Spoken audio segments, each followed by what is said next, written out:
Praise lord. దేవుని పరిశుద్ధమైన ఘనమైన శ్రేష్టమైన నామానికి మహిమ ఘనత ప్రభువులు కలుగునుగా. హల్లెలూయా. మన జీవితంలో దేవుని నమ్మిన తర్వాత చాలా వాగ్దానాలు మన బ్రతికిలో ఉన్నాయి. చాలా వాగ్దానాలు మన జీవితంలో ఉన్నాయి, అనుమానం ఏమీ లేదు. సంవత్సరం తీసుకునే వాగ్దానాలు కార్డులు కావచ్చు, మధ్యలో అనేక రకాల సేవకుల ద్వారా మాట్లాడిన మాటలు కావచ్చు, నీ స్థానిక దైవజనుడి ద్వారా కావచ్చు. చాలా వాగ్దానాలు డేట్లేసి రాసుకునేవి ఉన్నాయి, కార్డుల రూపంలో అంటే ప్రామిస్ కార్డ్స్ రూపంలో బైబిల్ గ్రంథాలు దాచుకునే ఉన్నాయి. కానీ ఆ వాగ్దానాలన్నీ కూడా మన జీవితంలో నెరవేర్చబడినాయా అంటే నెరవేర్చబడలేదని మనం చెప్పాలి. అలాగే దేవుని వాగ్దానాలు ఉన్నాయి, దేవుని దర్శనాలు ఉన్నాయి, దేవునిచ్చిన కళలు ఉన్నాయి. రాబోయే రోజుల్లో నిన్ను దేవుడు ఎలా వాడుకుంటాడో, ఎలా దీవిస్తాడో, నీ కుటుంబం యొక్క ఆఖరి స్థితి ఎలా ఉంటుందో దేవుడు ఆల్రెడీ నీకు బయలుపరిచాడు. అలాగే అవన్నీ కూడా మన జీవితంలో ఇంకా నెరవేర్చబడలేదు. రెండోది, దేవా నీ చిత్తం మా జీవితంలో జరిగించు ప్రభా, నీ చిత్తం తప్ప ఇంకా మా చిత్తం వద్దు, మా ఇష్టం వద్దు, నీ ఇష్టమే, నీ చిత్తమే, నీ ఉద్దేశమే మా జీవితంలో మా కుటుంబంలో జరిగించు ప్రభా అని ప్రతిరోజు ప్రార్థన యాక్టివిటీలో ఈ యొక్క రిక్వెస్ట్ అనేది, ఈ ప్రార్థన విన్నపం అనేది దేవుని సన్నిధిలో సహజంగా మనందరం చేస్తాం. ఒకటి, దేవుని వాగ్దానం మన జీవితంలో నెరవేర్చబడాలి. రెండోది, దేవుని చిత్తం మన జీవితంలో నెరవేర్చబడాలి. అలాగే ఈ రెండింటి గురించి ఖచ్చితంగా ప్రభా నువ్వు వాగ్దానం చేస్తావు కదా, ఆ వాగ్దానం జ్ఞాపకం చేసుకో అని దేవునితో మాట్లాడుతూ ఉంటాం. రెండోదిగా నీ చిత్తమే మా జీవితంలో జరిగించు ప్రభు అని చెప్పి మనం దేవుని సన్నిధిలో బ్రతిమలాడుతూ ఉంటాం. అయితే ఈ రెండు మాటలకు ఆధారంగా హెబ్రీ గ్రంథకర్త అయిన అపోస్తులైన పౌలు హెబ్రీ పత్రికలో 10వ అధ్యాయంలో 36వ వచనంలో ఒక మాట రాశారు. ఆ మాట గురించి ఈరోజు మనం చూడబోతున్నాం. హెబ్రీ పత్రిక 10వ అధ్యాయం 36వ వచనంలో, మీరు దేవుని చిత్తమును నెరవేర్చిన వారై వాగ్దానము పొందు నిమిత్తము మీకు ఓరిమి అవసరమై ఉన్నది. ఓరిమి అనాన్ని మనం అండర్లైన్ చేయాలి. హల్లెలూయా, హల్లెలూయా. రాయబడిన మాట మరొకసారి చూడండి, మీరు దేవుని చిత్తమును నెరవేర్చిన వారై. హల్లెలూయా. వాగ్దానము పొందు నిమిత్తము, సీ ద వర్డ్, వాగ్దానము పొందు నిమిత్తం మీకు ఓరిమి అవసరమై ఉన్నది. హల్లెలూయా. వాక్యము చాలా స్పష్టంగా చెప్తూ ఉంది. యేసు ప్రభు వారు ఒక వాగ్దానం చేశారు అంటే, ఒక దర్శనం ఇచ్చారంటే, ఒక కళ ఇచ్చారంటే, ఆకాశము గతించిన, భూమి గతించిన గతించిపోతాయేమో గాని దేవుడు నీకు ఇచ్చిన ఏ మాట నిరర్ధకము కాదు, అది నెరవేర్చబడుతుంది. ఆమని చెప్పు. హల్లెలూయా. దేవుడు మాట ఖచ్చితంగా నెరవేర్చబడుతుంది. దేవుని ఉద్దేశం ఖచ్చితంగా మన జీవితంలో నెరవేర్చబడుతుంది. అయితే మనకేం కావాలంటే, వాక్యములో అపోస్తులైన పౌలు చెప్తున్నారు, మీకు ఓరిమి అవసరమైనది. ఓరిమి అనగా ఓర్పు పట్టడం, సహించి వాగ్దానము దేవుడు నెరవేర్చే వరకు కూడా ఓపిక పట్టి సహనముతో, వేగులు వారు, కావలి వారు వెలుగు కొరకు, తెల్లవారుజాము కొరకు ఎలా ఎదురు చూస్తారో దేవుని వైపు మనం తేరి చూడటం అనేది చాలా ప్రప్రదమైన, ముఖ్యకరమైన ఒక విషయం అన్నమాట. హల్లెలూయా. దేవుని కొరకు మనం ఎదురు చూడాలి. మన జీవితంలో కంగారు బాటు అనేది ఉంటే మనకు చాలా నష్టం జరుగుతుంది. ఇప్పుడు ప్రార్థన చేయగానే వెంటనే ప్రత్యక్షమైపోవాలి, ప్రార్థన చేయగానే అడిగిందల్లా వచ్చేయాలంటే అవ్వదు. హల్లెలూయా. మన జీవిత కాపరి, మన బ్రతుకులకు ఆధారమైన దేవునికి ఖచ్చితమైన సమయం తెలుసు.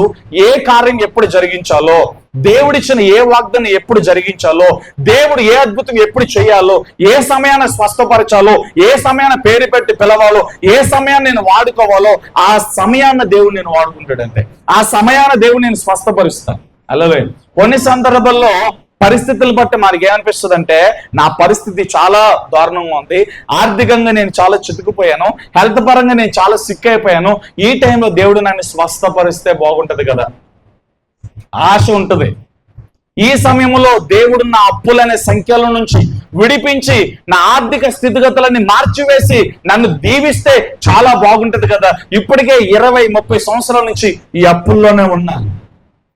అనేక సంవత్సరాల నుండి ఈ సిక్నెస్ తో, ఈ బలహీనతతో, ఈ వ్యాధితో నేను మంచాన పట్టి బాధపడుతున్నాను, లేదా ఈ రోగంతో నేను బాధపడుతున్నాను. దేవుడు ఒక్కసారి నన్ను దర్శించి స్వస్థపరిస్తే బాగుంటది కదని ఆశ భూమి మీద ఉన్న ప్రతి మనుషుడిగా ఉంటది. హల్లెలూయా, ప్రైజ్ ది లార్డ్. అయితే దేవుని వాక్యం చెప్తూ ఉంది, దేవుడు నమ్మదగిన వాడు, వాగ్దానం చేసిన దేవుడు నమ్మదగిన వాడు, మాట ఇచ్చిన యేసుక్రీస్తు ప్రభువు నమ్మదగిన వాడు. ఆయన మాట ఇచ్చి మరిచిపోయే దేవుడు కాదు, ఆయన మాట ఇచ్చి దాటిపోయే దేవుడు కాదు. హల్లెలూయా. ఆయన ఎలాంటి దేవుడో ఒక్క మాటలో చెప్పమంటే, ఇచ్చిన మాటను తగిన సమయంలో నెరవేర్చే దేవుడు. హల్లెలూయా, హల్లెలూయా. గాడ్స్ టైం, హల్లెలూయా. దేవుని సమయం, ఆమేన్, పర్ఫెక్ట్ అన్నమాట. అది ఖచ్చితం అన్నమాట. ఖచ్చితమైన సమయంలో అది నెరవేర్చబడుతుంది. ఆమేన్. దేవునికి ఒక సమయం ఉంది, ఆ సమయంలోనే దేవుడు నెరవేరుస్తాడు. ఇప్పుడు వరకు ఒకవేళ దేవుని వాగ్దానాలు చాలా ఉన్నాయి, ఈ రోజు వరకు ప్రాగులు పడుతున్నావు, దేవుని బ్రతిమలాడుతున్నావు, అది ఎప్పుడు నెరవేర్చబడుతుందని నువ్వు అలాగే వెయిట్ చేయి. హల్లెలూయా. అది ఈ రోజు రేపు అన్నది నీకు తెలియదు, నాకు తెలియదు. అది ఎప్పుడు జరిగించాలో దేవుడు అప్పుడు జరిగిస్తాడు. అప్పుడు వరకు ఓరిమి కావాలని వాక్యం చెప్తాం. ఓర్పు లేకపోతే, సహనం లేకపోతే, ఓపికతో ఎదురు చూడకపోతే దేవుని యొద్ద నుండి మనం ఏం పొందలేం. హల్లెలూయా. ఎగ్జాంపుల్ చెప్పాలంటే, బేతనీ పట్టణంలో మార్తా మరి కౌరంపారు. యేసు ప్రభుకు కౌరంపారు. యేసు ప్రభు సుదీర్ఘమైన ప్రయాణంలో ఉన్నారు. ఆయన ఫైనల్ స్టేట్మెంట్ ఏంటంటే, నీవు ఎంతగానో ప్రేమించుచున్న లాజరు రోగిగా ఉన్నాడు కదా, ఆ రోగం మొదటి చావు బతుకుల మధ్య ఉన్నాడు. నువ్వు అర్జెంటుగా రావాలి, చాలా అర్జెంట్ కావాలన్నమాట. హల్లెలూయా. అర్జెంటుగా రావాలి ప్రభా, నువ్వు రాకపోతే నీవు ప్రేమించిన లాజరు చచ్చిపోతాడు. చావుకు ముందే వార్త వెళ్ళింది యేసు ప్రభు దగ్గరికి. హల్లెలూయా. చలి తల్లి చెప్పండి. మార్తా మరికి అర్థమైపోయింది, చచ్చిపోతాడు, అర్జెంటుగా ప్రభువు కావాలి. ప్రభువు లేకపోతే ఈ వ్యక్తి చచ్చిపోతాడు, ప్రభు ఉంటేనే బ్రతుకుతాడు. విషయం తెలుసుకున్న వీరు యేసు ప్రభుకి ఆ వర్తమానం పంపారు. హల్లెలూయా. లాజరు అక్కడ బ్రతుకుండగానే వర్తమానం వెళ్ళింది యేసు ప్రభు దగ్గరికి. హల్లెలూయా. కానీ యేసు ప్రభు రాలా. వర్తమానం వెళ్ళిన 3 రోజుల తర్వాత యేసు ప్రభు వచ్చారు. వర్తమానం వెళ్ళిన రోజు ఒకటి, ఈ 3 రోజులు, మొత్తం 4 రోజుల తర్వాత యేసు ప్రభు వచ్చారు. హల్లెలూయా. మార్తా మరియా, ప్రభువా నీవు అప్పుడు మేము పిలిచినప్పుడు వస్తే మా తమ్ముడు బతికేవాడు. ఇప్పుడు వచ్చిన ఏంటి లాభం? ఇప్పుడు వస్తే ఏంటి సుఖం? హల్లెలూయా. ఎప్పుడు రావాలి? ప్రాణం ఉండగా రావాలి. ఎవరన్నా ఏదన్నా రోడ్డు మీద ఏదైనా యాక్సిడెంట్ అయినప్పుడు, రక్తం పారుతున్నప్పుడు, ఏదన్నా 108కి మనం కాల్ చేసి, అంబులెన్స్ కాల్ చేసి తీసుకెళ్ళినప్పుడు డాక్టర్ గారు అంటారు, అయ్యా ప్రాణాపాయ స్థితి నుంచి మేము కాపాడడం, మీరు కరెక్ట్ టైంకి తీసుకొచ్చారు. కొద్దిగా ఆలస్యం అయితే ఏమవుతుంది? తీసుకొచ్చిన ఉపయోగం లేదు, ప్రాణం పోతుంది కదా. ఖచ్చితమైన సమయానికి మీరు తీసుకొచ్చారు. హల్లెలూయా. యేసు ప్రభు మార్తా మరియ కోరుకున్న సమయానికి రాలా. ఇప్పుడు మార్తా మరియమ్మ దృష్టిలో వాళ్ళకు ఒక ఆలోచన ఉంది. యేసు ప్రభు కనుక తమ్ముడు చావుకి దగ్గరైపోతున్నప్పుడు, మూలుగుతున్న సమయాల్లో యేసు ప్రభు వచ్చుంటే బ్రతికేసేవాడు. చచ్చిపోయిన తర్వాత యేసు ప్రభు వచ్చాడు, ఏంటి ఉపయోగం? హల్లెలూయా. చెప్పండి, చచ్చిపోయిన తర్వాత అందరూ చెప్పాలి. చచ్చిపోయిన తర్వాత, లాజరు చనిపోయిన తర్వాత యేసు ప్రభు వచ్చాడు. మార్తా మరియమ్మ ఆలోచన ఇప్పుడు మీరు చెప్పాలి. మార్తా మరియమ్మ ఆలోచన, చావుకు ముందు యేసు ప్రభు వచ్చుంటే బాగుండేది. హల్లెలూయా. మార్తా మరియమ్మ ఆలోచన చెప్పండి, చావకు ముందు యేసు ప్రభు వచ్చుంటే బాగుండేది. ఇది ఎవరి ఆలోచన?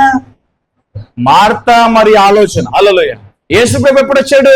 చనిపోయి 3 రోజుల తర్వాత వచ్చాడు. హల్లెలూయా. చెల్లి తల్లి చెప్పండి. ఈ ఆలోచన మన బ్రతుకులోనికి పరిగణ తీసుకుంటే, ఇప్పుడు ఈ కార్యం జరిగితే బాగుండు, దేవుడు ఇప్పుడు ఈ వాగ్దానం నెరవేరిస్తే బాగుండు, దేవుడు ఇప్పుడు ఈ దర్శనం నా జీవితంలో ఫుల్ఫిల్ చేస్తే బాగుండు, ఈ కళ నా జీవితంలో నెరవేరిస్తే బాగుండు, ఈ వాగ్దానం దేవుడు జ్ఞాపకం చేసుకుంటే బాగుండు. ఆయనకు నువ్వు 100 సార్లు జ్ఞాపకం చేయవసరం. ఆయన మతి మరుపు దేవుడు కాదు, ఆయనకు అన్నీ గుర్తుంటాయి. హలో, అందరు నా వైపు చూడండి. యేసు ప్రభుకి అన్నీ గుర్తుంటాయి. కాలములు, సమయములు అన్ని కూడా తండ్రి ఆధీనంలో ఉన్నాయి. తండ్రి ఆధీనంలో అంటే యేసు ప్రభు ఆధీనంలో ఉన్నట్టే. కలిగినది ఏది ఆయనకి, సమస్తం ఆయన మూలంగానే కలిగినాయి. అన్ని ఆయన మూలంగా కలిగినప్పుడు జరగబోయేదంతా కూడా ఆయన మూలంగానే జరిగేది. జగత్తుకి పునాది వేసిన వాడు ఆయన. హల్లెలూయా. మార్తా మరియమ్మ ఆలోచన ఏంటంటే, నా తమ్ముడు రోగిగా ఉన్నప్పుడు వస్తే బాగుండేది. ఇది మనుషుల ఆలోచన. కానీ దేవుని ఆలోచన ఏంటో తెలుసా? హల్లెలూయా. మరణించిన తర్వాత రావాలి. ఎందుకని తెలుసా? అక్కడ ఒక మూల కారణం ఉంది. లాజరు మరణించింది, లాజరు చనిపోయింది. హల్లెలూయా. దేవుని మహిమ కొరకు, మనిషి కుమారుడు, దేవుని కుమారుడు ప్రత్యక్షత కొరకు, దేవుని మహిమ కొరకు లాజరు మరణించాడే గాని నిజముగా మరణించలేదు. హల్లెలూయా. లాజరు యొక్క మరణం యొక్క కాన్సెప్ట్, లాజరు రోగిగా ఉన్నాడు, కానీ లాజరు మీదకి మరణదూత ఎందుకు వెళ్ళిందంటే దేవుని ఆదేశం మేరకు. దేవుని చిత్తం మేరకు మరణదూత వెళ్ళింది, మరణం వచ్చింది. ఆ మరణం దేనికి? మనిషి కుమారుడు లేదా దేవుని కుమారుడు మహిమపరచబడ్డానికే. హల్లెలూయా. ఈ విషయం వాళ్ళకి తెలియదు కదా. వాళ్ళ దగ్గరికి యేసుప్రభు వచ్చినప్పుడు కన్నీరు కార్చుకుంటూ వచ్చి, ప్రభువా మేము నీకు ఉత్తరము రాసిన రోజునే కౌరు పంపించినప్పుడే నువ్వు మా దగ్గరకు వస్తే మా తమ్ముడు చచ్చిపోయేవాడు కాదు ప్రభువా.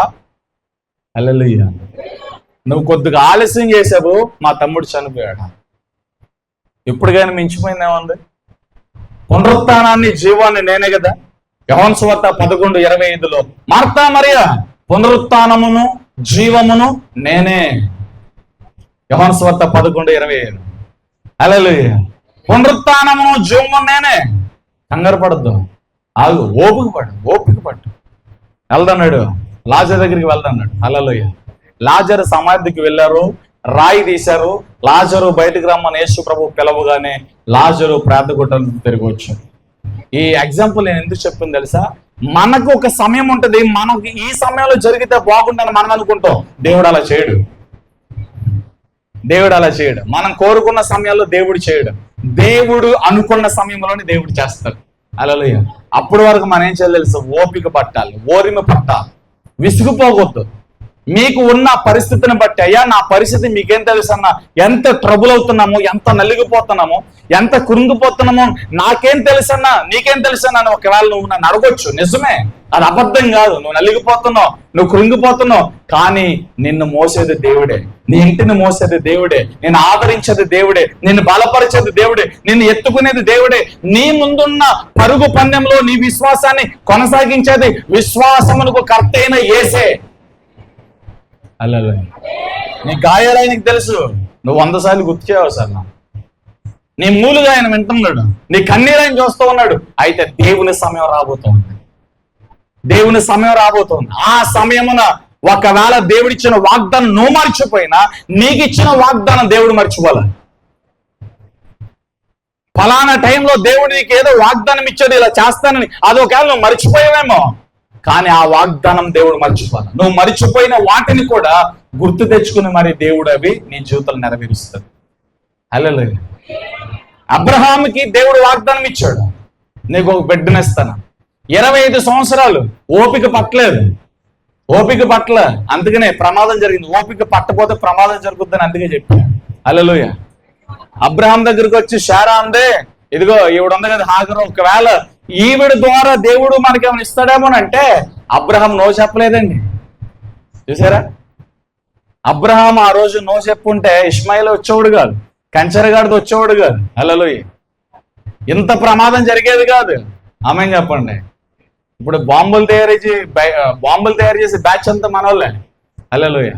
ఉగ్రవాదానికి మూల కారణం మనోళ్ళే. ప్రైజ్ లార్డ్ చెప్పండి. అబ్రహాము వెయిట్ చేయలా, ఓరిమిని తప్పారు. అబ్రహాం, శారా ఓరిమి తప్పింది. దేవుడు వాగ్దానం చేశాడు, వెయిట్ చేయాలి. దేవుడు వాగ్దానం చేశాడు, జ్ఞాపకం తెచ్చుకుని మనం ప్రార్థన చేయాలి. వాగ్దానం నెరవేర్చే వరకు, పొందుకునేంత వరకు కూడా దాన్ని పట్టుకుని వేలాడాలి మనం. అబ్రహాం దాన్ని మర్చిపోయాడు, శారా మర్చిపోయింది. చాలా టైం అయిపోయింది కదా, నేను ముసల్దాన్ అయిపోయాను కదా, ఇంకా నాకు పిల్లలు పుట్టరు కదా, గర్భధాలం మూయబడింది కదా, ఇంకా నాకు పిల్లలు పుట్టే అవకాశం లేదు కదా. ఒకవేళ దేవుడు చేసిన వాగ్దానం హాగర్ ద్వారానేమో, నువ్వు వెళ్ళి హాగర్ను కొడుకు అబ్రహాం అంటే అబ్రహాం గారు దొరికిందే సందని వెళ్ళిపోయాడు. హల్లెలూయా.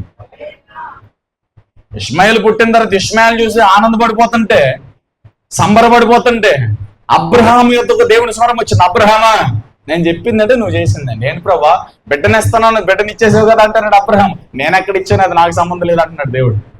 కొన్ని సందర్భాల్లో మనంతటిగా మనం కొన్ని పనులు చేసేసుకుంటాం, దేవుని మీద రుద్దేస్తాం, పాస్టర్ గారి మీద రుద్దేస్తాం. హల్లెలూయా. అలా చేయడం కాదు.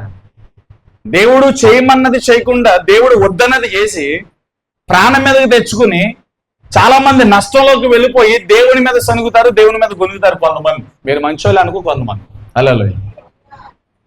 చేయలేదని చెప్పండి. అబ్రహాము దేవునితో అంటున్నాడు, ఇదిగో బిడ్డనిచ్చావుగా ప్రభా. ఏంటి బిడ్డనిచ్చింది? ఆవిడ నీ భార్య, ఆవిడెవరు? నీ దాసిరాలు కదా, దాసిని ఆవిడ కొడుకోమన్నాడు. దాసిరాలకు పుట్టిన బిడ్డ నీకెలా అవుతుంది? నీ భార్యగా నీకు పుట్టిన బిడ్డే కదా నిబంధనకు వారసుడు. నువ్వు మిస్టేక్ చేసి, నువ్వు తప్పు చేసి, నువ్వు తప్పడడికి వేసి, చూసారా దేవుడు ఎంత గొప్పవాడు. హల్లెలూయా. బైబిల్ గ్రంథంలో అబ్రహాం లాంటి వాడే కాదు, ఎవడు తప్పు చేసినా ఆ తప్పును తప్పుగానే రాయించాడండి. గ్రహాంతరముగా రాబోయే మనకు దుష్టాంతరముగా బుద్ధి కలగడానికి ఆ కార్యాలను రాయించాడు. ఈరోజు చాలా మంది మొదలు ఆ మిస్టేక్ చేసి, మనుషులు చేసిన మిస్టేక్స్ తీసి చాలా మంది హైలైట్ చేస్తారు. మనుషుల మిస్టేక్స్ బైబిల్లో ఉన్నాయి, కానీ దేవుని మిస్టేక్స్ లేవు. హల్లెలూయా. దేవుడు ఏ చిన్న మిస్టేక్ చేయలేదు, దేవుడు ఏ చిన్న తప్పు చేయలేదు. ఆయన మాటల్లో, ఆయన నడవడికలో, హల్లెలూయా, ఆయన క్యారెక్టర్లో, ఆయన చూపులో, ఆయన పలుకుల్లో ఎక్కడ తప్పు లేదు. యేసు ప్రభువులో ఎక్కడ తప్పు లేదు. యేసు ప్రభువులో తప్పుదల ఎదుగుదామని చెప్పి ఎతికిన వారు, బైబిల్ చదివినారు, యేసు ప్రభు అక్కడే దేవుడిని ఒప్పుకుని మారు మనసు పొందిన వారు చాలా మంది ఉన్నారు. హల్లెలూయా. 100 మంది ముయ్యబడిన మనోనేత్రాలతో, హల్లెలూయా, బైబిల్ గ్రంథాన్ని చదివేవాడు తేటగా అసలు ఏంటి ఫ్యాక్ట్ ఏంటి తెలుసుకోవాలని, అసలు విషయం ఏంటి తెలుసుకోవాలి, ఇది సత్యమా అసత్యం అని తెలుసుకోవాలని ఆకాంక్షతో చదివితే ఇది సత్య గ్రంథం అని అర్థమవుతుంది. ఇది అసలు అసత్య గ్రంథం, దీంట్లో ఏ పరిశుద్ధత లేదు, దీంట్లో దేవుడు సరైనడు కాదని ఒక భయంకరమైన దుష్ట బుద్ధితో చదివితే నీకేం కనబడుతుంది? దుష్ట బుద్ధే బయటకు వస్తుంది. అలాగే పచ్చ కామరులడికి పచ్చ కళ్ళుగానే ఉంటాయి, నల్ల కాళ్ళజోడి పెట్టుకుంటే తెల్లగా కనబడుతుంది, క్లైమేట్ నల్లగానే కనబడుతుంది. నువ్వు ఏంటి విషయం, పరిశుద్ధ గ్రంథం అనేది సరైందా కాదా, దీంట్లో నిజంగా తప్పులునే తప్పిదాలు లేవా, కల్పితాలు ఉన్నాయా, ఇది నిజమా అని నువ్వు యథార్థంగా చదివితే దాంట్లో ఉన్న విషయం నీకు అర్థమవుతుంది. హల్లెలూయా. నువ్వు నమ్మటమే వేరేగా నమ్మేసి వేరేగా చదివితే బైబిల్ నీకు అర్థం కాదు. అలాంటి వాళ్ళకి పరిశుద్ధాత్మ దేవుడు అర్థం చేయలేడు, అలాంటి వాళ్ళు పట్టించుకోలేడు పరిశుద్ధాత్మ దేవుడు. నిజంగా దానిలో ఉన్న జీవం కావాలి, విషయం ఏంటో నాకు తెలియాలని బైబిల్ దగ్గరికి వస్తే బైబిల్లో నుండి పరిశుద్ధాత్మ దేవుడు నీకు ఏది కావాలో అది ఇస్తాడు. నీకు అర్థమయ్యే రీతిగా ఆయన బోధిస్తాడు, నీకు అర్థమయ్యే రీతిగా ఆయన మాట్లాడతాడు. అప్పుడు యేసు అంటే ఎవరు, ఆయన ప్రేమ అంటే ఏంటో, ఆయన సిలువ త్యాగం అంటే ఏంటో నీకు అర్థమవుతుంది. అప్పుడు గుండెలు పగిలే పశ్చాత్తాపం నీళ్ళనికి వస్తుంది. అప్పుడు నేను పాపినని గ్రహించగలుగుతాను. చచ్చిపోయారు చూసారు చాలా మంది. అప్పుడు నేను పరిశుద్ధాత్ముడు ఒక వ్యక్తిని దృష్టిస్తే అప్పుడు ఆ వ్యక్తి నేను పాపినని ఒప్పుగలుగుతాడు అనమాట. ఒప్పింపజేసే పని పరిశుద్ధాత్మ దేవుడు. హల్లెలూయా. అబ్రహాం అంటున్నాడు, నాకు బిడ్డనిచ్చోగా ప్రభా. ఎవరిచ్చారు నీకు బిడ్డనే?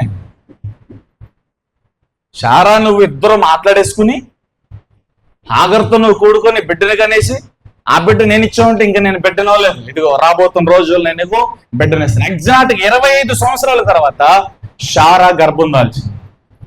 25 సంవత్సరాల తర్వాత 75వ సంవత్సరంలో అబ్రహాముతో దేవుడు మాట్లాడాడు. 25వ సంవత్సరం దేవుడు ఇస్సాకు అనే నబుల పుత్రుని దేవుడు దయచేశాడు. హల్లెలూయా. అంటే 25 సంవత్సరాలు వెయిట్ చేశాడండి అబ్రహాము. 25 సంవత్సరాలు పట్టింది దేవుని వాగ్దానం. మన జీవితంలో ఇవాళ ప్రార్థన చేస్తే రేపు జరిగిపోవాలి. పాస్టర్ గారు స్టేజ్ మీద ఉండేది ఒక మాట చెప్తే అది రేపు జరిగిపోవాలి. ఆ ప్రవచనం నెరవేర్చబడకపోతే, ఆ వాగ్దానం ఆలస్యం అయితే పాస్టర్ గారిని తేడాగా చూస్తావు, దేవుణ్ణి తేడాగా చూస్తావు. నీ విశ్వాసం తేడా ఉందంటే ఒప్పుకో, ఇదే ప్రమాదం. హల్లెలూయా. చెల్లి చెప్పండి. ఎప్పుడూ కూడా పక్కన వారి మీద ఏలు పెట్టి చూపకుండా ఆ ఏలు నీ వైపు నువ్వు పెట్టుకుని ఇంకా నేనేమైనా సరి చేసుకోవాల్సి ఉన్నాయా, నాలో దేవునికి నచ్చినవి ఏమైనా ఉన్నాయా, అలాంటిది ఏదైనా ఉంటే ఒకసారి పరీక్ష చేసుకుని నేను మరొకసారి కడుక్కుని దేవుని దగ్గర నేను అప్పగించబడతాను, సరెండర్ అయిపోతానని చెప్పి మనం ఒక మంచి తీర్మానం తీసుకుంటే దేవుడు మరల మన మనోనేత్రాలు తెరుస్తాడు అన్నమాట. అల్లే చెప్పండి, తల్లి చెప్పండి.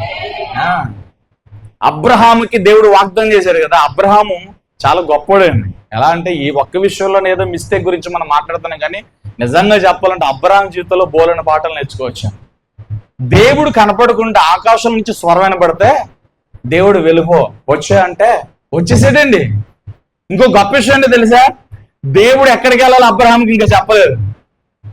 హలో, ఇప్పుడు నేను పిలిచి ఎల్లు అంటే ఎక్కడికి వెళ్ళమంటావు అనే అని అడుగుతా. నేను ఎక్కడికి వెళ్ళమంటానో చెప్పకుండా నువ్వు వెళ్ళగలుగుతావా? ఎల్లు అన్న ఇక పెచ్చబట్టింది నేను పాస్టర్ గారు. ఎల్లు అంటే ఎక్కడికి వెళ్ళాలి, పలానా చోటుకి ఎల్లు అని చెప్తే నేను వెళ్తా.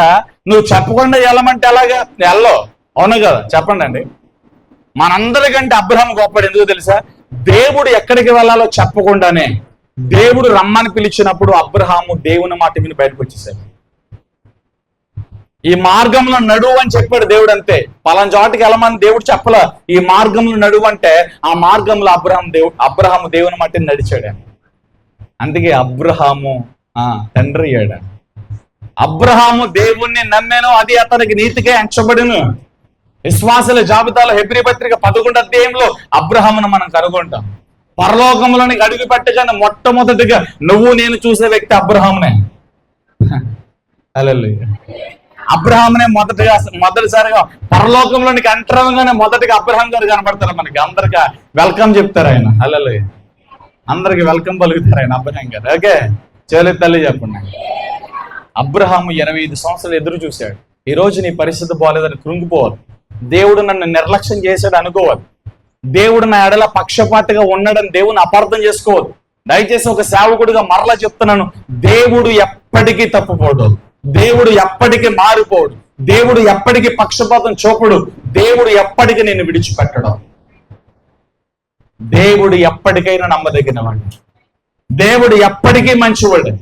దేవుడు నీకు ఇచ్చిన ప్రతి వాగ్దానాన్ని జ్ఞాపకం చేసుకుని దాన్ని నెరవేర్చే దేవుడు. రామని చెప్పండి. ఈరోజు నీ పరిస్థితి బాగాలేదని ఒకవేళ దేవుని మీద అలుగుతున్నావా? దేవా నా జీవితంలో ఏ ఆశీర్వాదం లేదని ఒకవేళ నువ్వు బాధపడుతున్నావా? నన్ను ఎవరు ప్రేమించేవారు లేరు, పట్టించుకునేవారు లేరు, ఎంత కష్టపడినా అల్లలో నాకేం మిగలట్లా ప్రపంచపు ఒకవేళ నువ్వు బాధపడుతున్నా, దేవుని సావుకుడుగా దేవుని మాట ఒకటి చెప్తాను, ఆయన నిన్ను చూస్తున్నాడు, ఆయన నిన్ను పరీక్ష పెడుతున్నాడు. అల్లలో దేవుడు నిన్ను చూస్తున్నాడు. అల్లలో యోసేపు ఎద్దకు రండి. యోసేపు అన్నల మధ్యలో అల్లారి ముద్దుగా పెరుగుతున్నాడు తండ్రి చేతిలో. సడన్ గా ఆకాశం తెరవబడింది, దేవుని దర్శనం వచ్చింది. అల్లలో యోసేపు జీవితంలో దేవుని దర్శనం వచ్చింది. ఆ రోజు నుండి యోసేపుకి దేవుడు తోడుగా ఉన్నాడు. చూడండి, దేవుడు యోసేపుతో మాట్లాడిన వెంటనే, దేవుడు యోసేపుకి తోడుగా ఉన్న వెంటనే అన్నలందరూ పగబట్టారు. విషయం అర్థమైందా? దేవుని చేత ప్రేమించబడే వ్యక్తి లోకం చేత ద్వేషించబడతాడు. ఈ లోకంలో ఏ మనుషుడు నిన్ను కోరుకోడు, నిన్ను ప్రేమించరు. నీ పేరు ఎత్తినా, నీ గాలి తగిలినా, నీ ఊసి ఎత్తినా వాళ్ళకి కంపరం వచ్చేసి కోపం వచ్చేసి. ఎందుకు తెలుసా? దేవుని చేతిలో ఉన్న వ్యక్తి మనుషుల మధ్య అవమానపరచబడతాడు, గుచ్చబడతాడు, నెట్టివేయబడతాడు, వెలివేయబడతాడు, అన్ని విషయాల్లో త్రోసివేయబడతాడండి. యేసుప్రభుని అదే చేశారు, అపోస్తులు అదే చేశారు. అల్లలు అందుకే ఈ లోకంలో మీకు శ్రమ కలుగుద్దని యేసుప్రభు చెప్పాడు, అయినను మీరు ధైర్యం తెచ్చుకోండి అని యేసుప్రభు చెప్పారు. అల్లలు చెల్లెత్తలి. యోసేపు ఎప్పుడైతే దర్శనం చూశాడో ఆ దర్శనాన్ని, ఇదిగో దేవుడు నన్ను ఇలా దర్శించాడని ఆ దర్శనాన్ని తీసుకొచ్చి అన్నలకి తండ్రికి చెప్పగానే అందరూ కోపం పెట్టుకున్నారు. ఆ కోపం కోపం కోపం కోపం పగగా రగిలిపోయింది. ఎందుకు పగ వచ్చింది? యోసేపు చేసిన తప్పేంటి? యోసేపు అన్నలకి చేసిన కీడేంటి? ఎప్పుడైనా కొట్టాడా? ఏదైనా దొంగదెబ్బ తీశాడా? ఏదైనా దొంగిలించాడా? ఏదైనా తిట్టాడా? యోసేపు చేసిన చిన్న తప్పిదం అక్కడ కనపడదండి. దేవుడు ఏది చూపించాడో, తన దర్శనంలో ఏ దర్శనం అయితే కలగన్నాడో ఆ కళా దర్శనం అన్నల ముందు వివరించాడంతే. అంతకంటే యోసేపు చేసింది ఏమీ లేదు.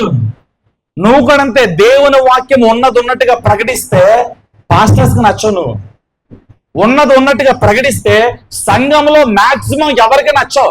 నేను ఎవరికి నచ్చను, నాకు తెలుసు అది. హల్లెలూయా. పైకి నవ్వుతున్న లోపల తిట్టుకునే వాళ్ళే, లోపల ద్వేషించే వాళ్ళు ఎక్కువ ఉంటారు, నాకు ఖచ్చితంగా తెలుసు అది. హల్లెలూయా. అయినా డోంట్ కేర్ కదా. చేయలేదు తల్లి. నువ్వు కూడా అంతే. దేవుని వాక్యాన్ని ఉన్నది ఉన్నట్టుగా ప్రకటించి చూడు. హల్లెలూయా. ఏంటారు నిన్న కాదు మొన్న వచ్చి వాళ్ళు మా ఎదురుగా ప్రకటిస్తున్నాం, మేము 20 సంవత్సరాలు 25 సంవత్సరాలు 30 సంవత్సరాలు అంటారు అయ్యగారులు. హల్లెలూయా. ఏదైనా ఒక పట్టణానికి సువార్తగా వెళ్ళు, ఈ పట్టణంలో మేము సేవ చేస్తూ ఉంటే నువ్వు వచ్చి కరపత్రికలు ఇస్తావా అని నీ మీద దెబ్బలాడతారు వాళ్ళ. సమాజం అలా అయిపోయింది. హల్లెలూయా. చేయలేదు తల్లి చెప్పండి. యోసేపు ఏం తప్పు చేశాడండి? ఉన్నది ఉన్నట్టుగా చెప్పాడు అంతే. ఇదిగో దేవుడు నన్ను ఇలా దర్శించాడు, ఈ కళ ఈ దర్శనం ఇచ్చాడు, దేవుడు ఇది నా జీవితంలో నెరవేరుస్తాడు. ఆమె ఆ నెరవేర్పులు ఏముందంటే మీరు అందరూ వచ్చి నా కాళ్ళకు దండం పెడతారని చెప్పాడు అంతే. దానికి వాళ్ళ కోపం వచ్చింది. చిన్నడు ఏదో తెలిసి తెలియక మాట్లాడి క్షమించలేదండి. ఆ ఒక్క మాటకి యోసేపు మీద వాళ్ళందరూ పగబెట్టారండి. నువ్వు కూడా అంతే. ఎంత మంచి వాక్యం చెప్పినా ఎంత మేలుకరమైన వాక్యం చెప్పిన, ఎన్నిసార్లు గద్దించిన ప్రతిసారి నువ్వు శత్రువైపోతావు. ఉన్నట్టుగా మాట్లాడితే మన శత్రువులైపోతాం. అలాగే తీగా మాట్లాడు, అబ్బా అన్నయ్య ఈరోజు సూపర్గా చెప్పాడు వాక్యం. ఆశీర్వాదాల గురించి మాట్లాడు, హల్లెలూయా. నేను మెచ్చుకునేటట్టుగా మాట్లాడితే, మీకు నచ్చినట్టుగా మాట్లాడితే, మీకు అనుగుణంగా మాట్లాడితే ఈరోజు వాక్యం ఎంత బాగా వింటారో. హల్లెలూయా. అదే గద్దింపుతో వస్తే, పాస్టర్ గారు తిడితే, దేవుడు చాలా కర్కోటకంగా చాలా గట్టిగా మాట్లాడితే, హల్లెలూయా, కూర్చోలేం, వినలేం.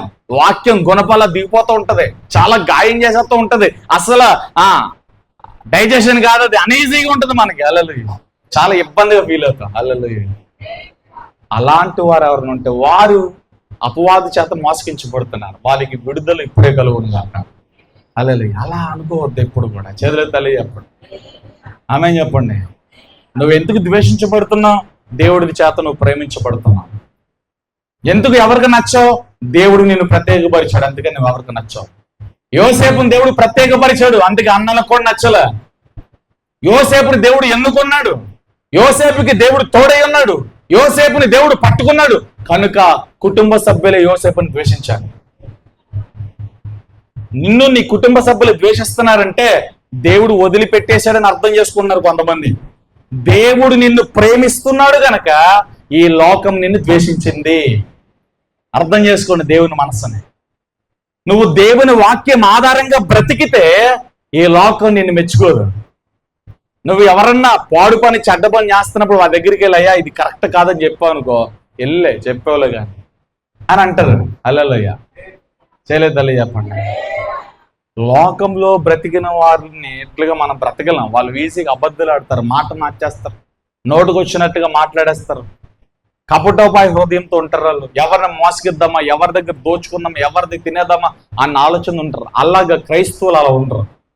క్రైస్తవులు వాటికి విముఖులుగా ఉంటారు కాబట్టి, చాలా ముక్కుసూటుగా ఉంటారు కాబట్టి రాజకీయ నాయకులకి నచ్చరు, లోకానికి నచ్చదు, ఏ అధికారులకి నచ్చరు. ఇది అందరికీ చెప్పానంటే నన్ను ఎవరు ప్రేమించట్లా, నన్ను అందరూ ద్వేషిస్తున్నారు, దేవుడు కూడా నన్ను వదిలిపెట్టేశాడు, ఇన్ని కష్టాల్లో దేవుడు నాకు తోడుగా లేడు, ఇన్ని శ్రమల్లో నాకు దేవుడు తోడుగా లేడు, దేవుడే కనుక నాకు తోడుకుంటే ఇన్ని శ్రమలు ఎందుకు వచ్చినాయి, ఇన్ని కష్టాలు ఎందుకు వచ్చినాయి అని ఒకవేళ నువ్వు అనుకుంటే, హల్లెలూయా, అక్కడి నుంచి బయటకు వచ్చి నా మాటలు విను. దేవుడు నీకు తోడుగా ఉన్నాడు కాబట్టి ఆ శ్రమల్లో ఇంకా నువ్వు బ్రతుకున్నావు. దేవుడు నీకు తోడుగా ఉన్నాడు కాబట్టి ఆ అప్పుల్లో, ఇబ్బందికరమైన పరిస్థితుల్లో, ఆ ఒంటరి జీవితంలో నువ్వు ఇంకా బ్రతుకున్నావు, ఇంకా నువ్వు ముందుకు కొనసాగుతున్నావు, ఇంకా నువ్వు ముందుకు అడుగులు వేస్తూ ఉన్నావు, ఇంకా నీ గమ్యం వైపుకు నువ్వు పరిగెత్తగలుగుతున్నావు. ఒకవేళ దేవుడు కనుక నీకు తోడుగా లేకపోతే నీ విరోధి అయిన సాతాను ఎప్పుడు మింగేసేవాడు. హల్లెలూయా. కాబట్టి మనుషులందరూ నేను ద్వేషించారు, దేవుని అపార్థం చేసుకోవద్దు. దేవుడు నన్ను ప్రేమిస్తున్నాడు కనుకనే ఈ మనుషులందరికీ నేను నచ్చట్లేదు. బాగా అర్థం అవ్వాలి వాక్యం. దేవుని చేత నువ్వు ప్రేమించబడితే మనుషుల చేత ద్వేషించబడతావు, మనుషుల చేత నువ్వు దూషించబడతావు, అవమానించబడతావు, ఆఖరికి నీ తల్లిదండ్రులతో సహా. హల్లెలూయా. నీ అన్నదమ్ములతో సహా, నీ అక్క చెల్లెలతో సహా. ఆమేన్.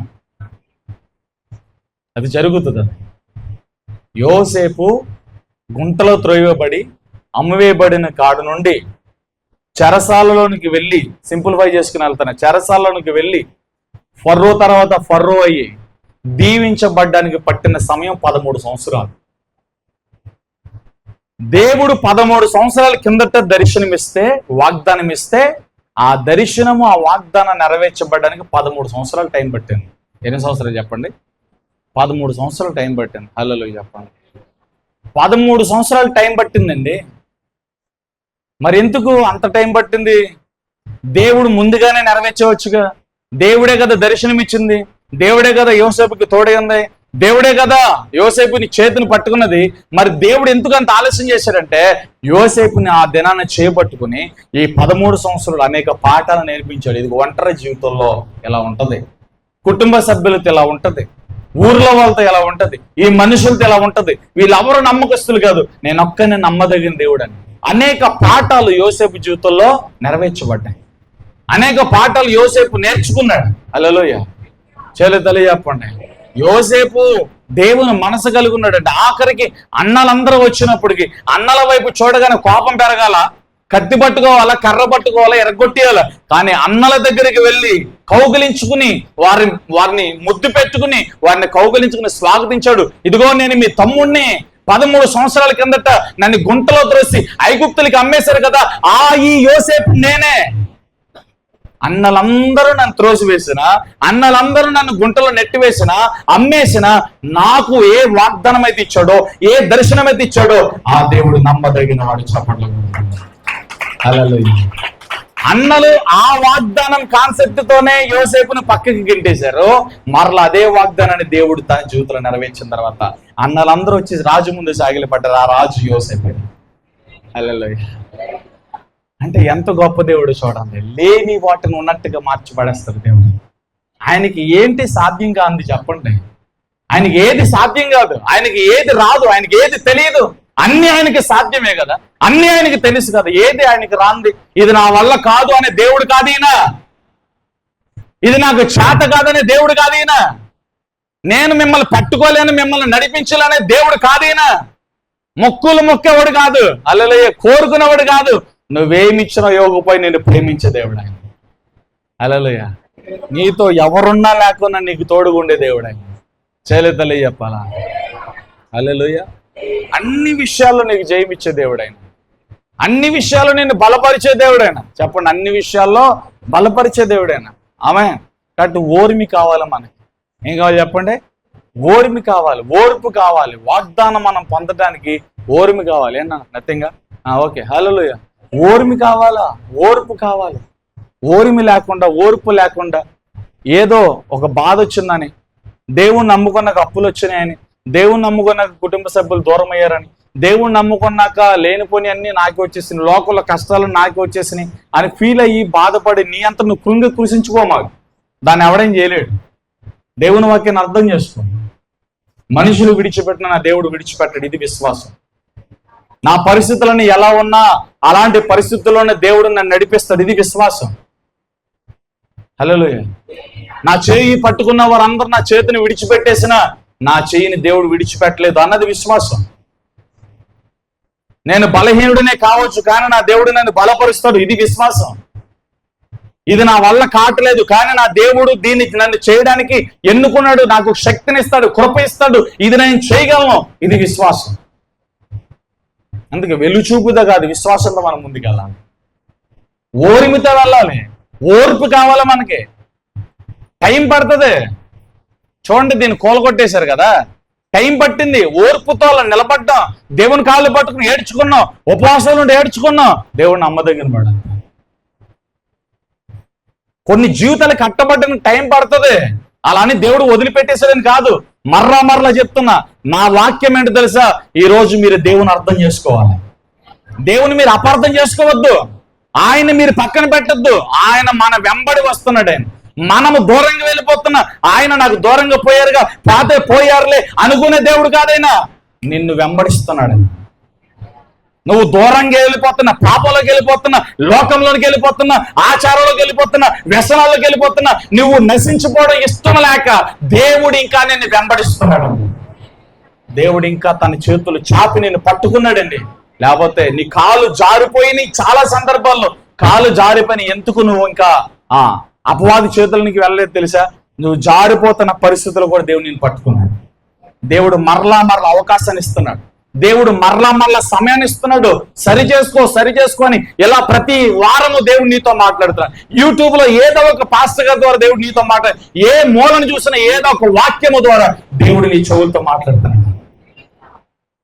ఇంకా అంతకాలం దేవుని అపార్థం చేసుకుంటా, దేవుని అపార్థం చేసుకోవద్దు.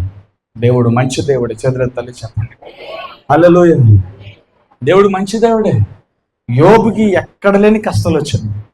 కష్టాలన్నిటిని చూసిన యోబు భార్య దేవుని మీద కోపం పెట్టుకుంది.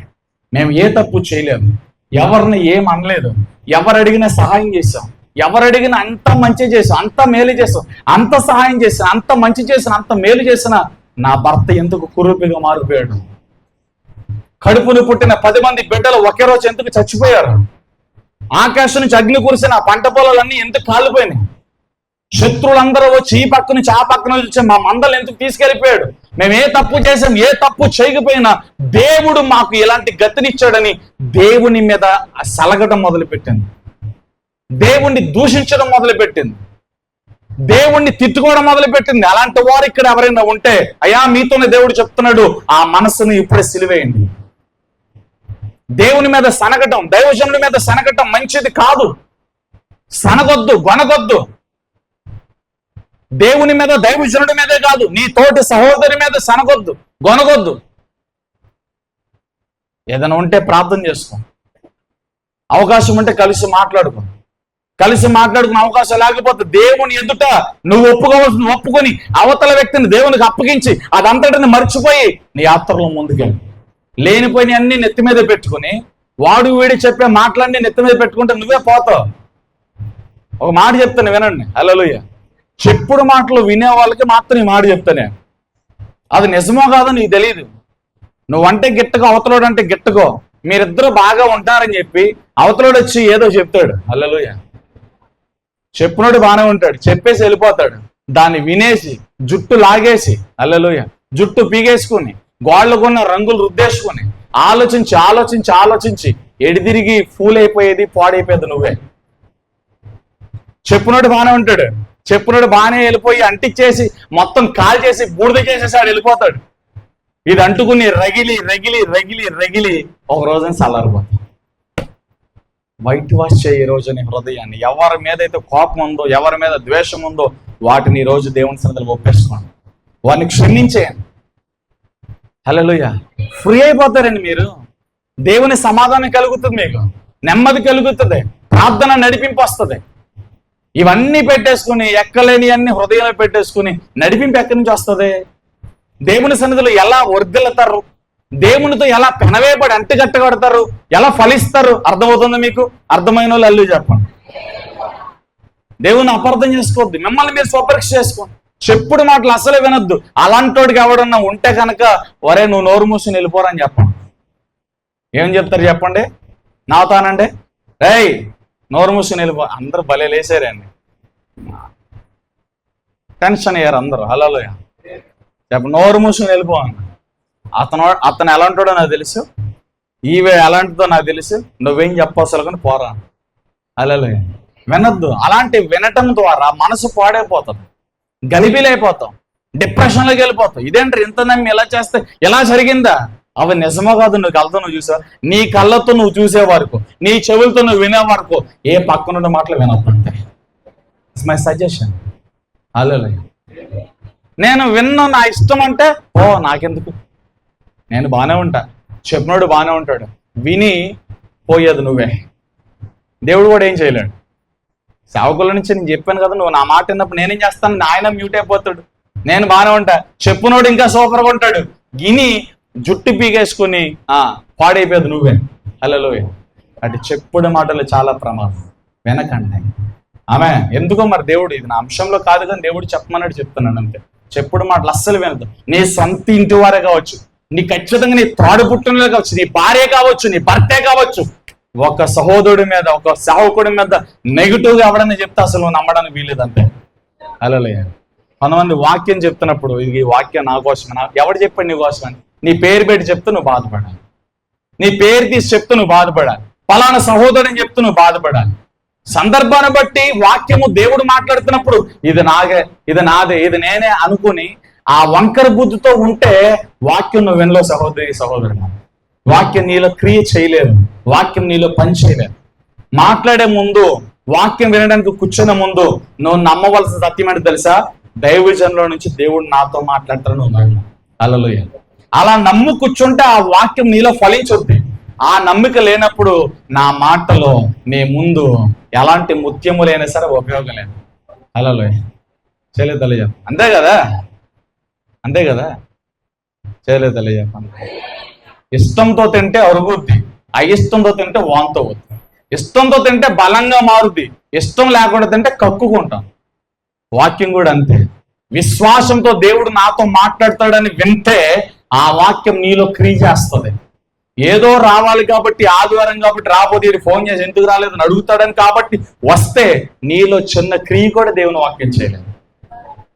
ఆమేన్. హల్లెలూయా. చేయలేదు తల్లి చెప్పండి.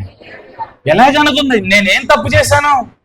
ఎవరికి ఏ కీడు చేయలేదు, ఎవరికి ఏ అన్యాయం చేయలేదే. దేవుడు మాకు అన్ని ఇచ్చాడు, వాటిని మేము పంచుతూనే ఉన్నాం. ఎవరికి ఏ సహాయం కావాలన్నా, ఆ ఊజు దేశంలో ఎవరికి ఏ సహాయం కావాలన్నా హల్లెలూయా యోబు వారికి సహాయం చేసేవాడు కదా. భార్య అంటుంది, ఎందుకండి దేవుడు మనకి ఏం చేశాడండి? ఎంత మంచిగా బ్రతికినా, ఏ పాపం చేయకపోయినా, ఎవరికి కీడు చేయకపోయినా, మీరు పిల్లలతో ఆడుకోండి, ఎవరికి అన్యాయం చేయకపోయినా దేవుడు ఎంత కీడు మన మీదకి తీసుకొచ్చాడు. ఆస్తి పోతే పోయింది, పిల్లలు చచ్చిపోయారండి, 10 మంది పిల్లలు. దేవుడు ఏం చేశాడండి? ఎందుకండి ఇంకా మీరు యథార్థతను వదిలిపెట్టలేదు? దేవుని తిట్టి చావును అని చెప్పి వెళ్ళిపోయిందండి. కానీ యోబు ఓర్పు పట్టాడండి. ఓర్పు గురించి కదా నా టాపిక్. ఓర్పు పట్టాడండి. ఎంత సహించుకున్నాడండి. భార్య మాట్లాడుతుంటే తల దించుకొని అన్ని విన్న తర్వాత యోబు ఒకటి మూర్ఖురాల్లా ఎంతో మాట్లాడుతున్నాడు. దేవుడు ఇవ్వకపోతే ఎన్ని మనం సంపాదించినాయా? పిల్లల్ని ఇచ్చింది ఎవరు? దేవుడే కదా. ఆస్తిపాస్తులు ఇచ్చింది ఎవరు? దేవుడే కదా. యెహోవా ఇచ్చాడు, యెహోవా తీసుకున్నాడు. దీనికి ఆయన మీద ఎంత కలగాలి? ఆయన మీద ఎందుకు సనగాలి? ఎందుకు గొనగాలి? ఆయన ఎందుకు తిట్టాలి? ఆయన ఎందుకు దూషించాలి? యెహోవా ఇచ్చుని యెహోవా తీసుకెళ్ళను, యెహోవా నామమునికే స్తుతి కలుగునుగాక. యోబు భార్యకి ఏం చేయాలి అర్థం కాక, నీ చావు నువ్వు చావని చెప్పి వెళ్ళిపోయింది. యోబు ఒక్కడే కురుపులతో శరీరం అంతా కుర్రూపైపోయింది. రక్తము, నీరు, చీము కారుతుంది. భయంకరమైన పుండ్లు. ఒక్కరు లేరు యోబు దగ్గర. కానీ నేను ఒకటి చెప్తా, యోబు దగ్గర శరీరంగా రక్త బంధువులు లేరు, భార్య లేదు, బిడ్డలు లేరు, ఎవ్వరు లేరు. కానీ యోబు పక్కన దేవుని దూతలు నిలిచి పరిచర్య చేసినాడు. ఎందుకని తెలుసా? నీతిమంతుల దగ్గర దేవుని దూతల పరిచర్య ఉంటది. ఆయన నామమందు భయభక్తులు కలిగిన వారికి హల్లెలూయా నీతిశూరుడు ఉదయిస్తాడని చెప్పొద్దు. హల్లెలూయా ఉదయిస్తాడు. ఆయన తన రెక్కలతో కప్పుతాడు. హల్లెలూయా. ఆయన దూతలు కావలిగా ఉంటారండి. నీతిమంతులకి, పరిశుద్ధులకి, దేవుని మీద ఆధారపడిన వారికి దేవుని దూతలు కావలిగా ఉంటాయి. హల్లెలూయా. యోబు పక్కన ఎవరున్నారు తెలుసా? దేవుని దూతలు నిలిచారు. దేవుని సైన్యం నిలిచింది. అపవాదికి దేవునికి జరిగే యుద్ధంలో, ఆ ఆటలో యోబే అక్కడ. యోబు ద్వారా ఆట జరుగుతుంది అక్కడ. యోబు ద్వారా ఆ దేవుడు గొప్పడే, సాతాను గొప్పడే తేలాలి. హోరాహోరి ఫైట్ జరుగుతుంది అక్కడ. హల్లెలూయా. యోబు నోటులో నుంచి ఒక్క అవిశ్వాసపు మాట రాబట్టలేకపోయాడు సాతాను గడు. పిల్లల్ని చంపిన ఒక్క మాట మాట్లాడాల యోబు. ఉన్నదంతా పోయిన ఒక్క మాట మాట్లాడాల యోబు. భార్య నేరుగా వచ్చి డైరెక్ట్ గా దూషించమన్నా నోరు మూసుకుని నిలుపమన్నాడే కానీ తన భార్యను ఒక్క మాట దేవునికి వ్యతిరేకంగా మాట్లాడాల. హల్లెలూయా. ఎంత ఓర్పు పట్టాడండి యోబు. ఎంత ఓర్చుకుంటే ఆ నీతిమంతుల జాబితాల్లోకి, ఆ విశ్వాసాల జాబితాలోకి యోబు వెళ్ళాడంట. కొత్త నిబంధనలు అలాంటి విశ్వాసం కలిగిన వాడు, అంత ఓర్పు, పాత నిబంధన అంత విశ్వాసం, అంత ఓర్పు కలిగిన వాడు ఎవరు లేరండి. హల్లెలూయా. యోబు ఎంత ఓర్పు పట్టాడు తెలుసా? చరిత్రలో చెప్పండి. హల్లెలూయా. ఓర్పు పట్టాలండి. ప్రతిదానికి ఓర్పు. కష్టం వచ్చిందని భక్తిని వదిలిపెడితే ఎలా? పాస్టర్ గారు తిట్టారని చర్చిని వదిలిపెడితే ఎలా? నాగట్టి చాల మీద చేపెట్టి వెనకకి తిరిగితే ఎలా? నువ్వు ఎలా ఫలిస్తావు? ఆ బుద్ధి, ఆ వంకర స్థితి ఉన్నవాడు ఇక్కడే కాదు ఎక్కడికి వెళ్ళినా నిలబడలేడు. హల్లెలూయా. ఆ బుద్ధి ఎవరిలోనే ఉంటే ఈ రోజు కాలిపోయింది. ఆమె తల్లి చెప్పండి. సాక్ష్యం చెప్తున్నాడండి తన భార్యకి, నా విమోచకుడు సజీవుడు, ఆయన మరలా భూమి మీద నిలిచిందని. అర్థమేంటి తెలుసా? నేను ఆరాధించే దేవుడు, నేను సేవించేది సజీవుడైన. హల్లెలూయా. అన్ని పోవచ్చు, నా ప్రాణము సజీవుడైన దేవుని చేతిలో ఉందంతే. నీకు విషయం అర్థం కావట్లేదు. తన భార్యతో ఇంకా అంటే బాగుంటేది నేను అంటున్నా. హల్లెలూయా. అన్ని పోయినాయి, మరి నేను ఎందుకు చావలా? నా ప్రాణం పోలేదంటే అర్థం ఏంటి? ఇక్కడ పోయినాయని మరలా వచ్చాక అర్థం. హల్లెలూయా. అదే విశ్వాసం. విశ్వాసం అంటే అది. అన్ని పోయినాయి, పిల్లలు చచ్చిపోయారు, అన్ని పోయినాయి, యోబు కూడా చచ్చిపోవాలి. కానీ యోబు చావలా. యోబు ఇంకా బ్రతిగా ఉన్నాడు. యోబు ప్రాణంతో ఉన్నాడు. యోబు ప్రాణం దేవుని చేతిలో ఉంది. అంటే అర్థమేంటి? యోబుకి అర్థమైంది ఇదంతా పరీక్ష. పరీక్ష ఓర్పు. హల్లెలూయా. ఓర్పు పరీక్ష, పరీక్ష నిరీక్షణ. హల్లెలూయా. చేతులెత్తి చెప్పండి. యోబుకు అర్థమైంది, అన్నీ పోయినాయి, యాక్చువల్గా నేను కూడా చచ్చిపోవాలి, ఈ కురుపులతో, ఈ చీమి నెత్తురుతో నా ప్రాణం కూడా ఉండకూడదు, నేను కురుపుగా అయినప్పుడు నేను చచ్చిపోవాలి, ఇంకా నేను బ్రతుకున్నానంటే యోబుకు అర్థమవుతుంది, నా విమోచకుడు సజీవుడు. హల్లెలూయా. మరలా రెండంతల దీవెన తన భార్యతో చెప్తున్నాడు, యెహోవా ఇచ్చును, యెహోవా సాక్ష్యం అండి.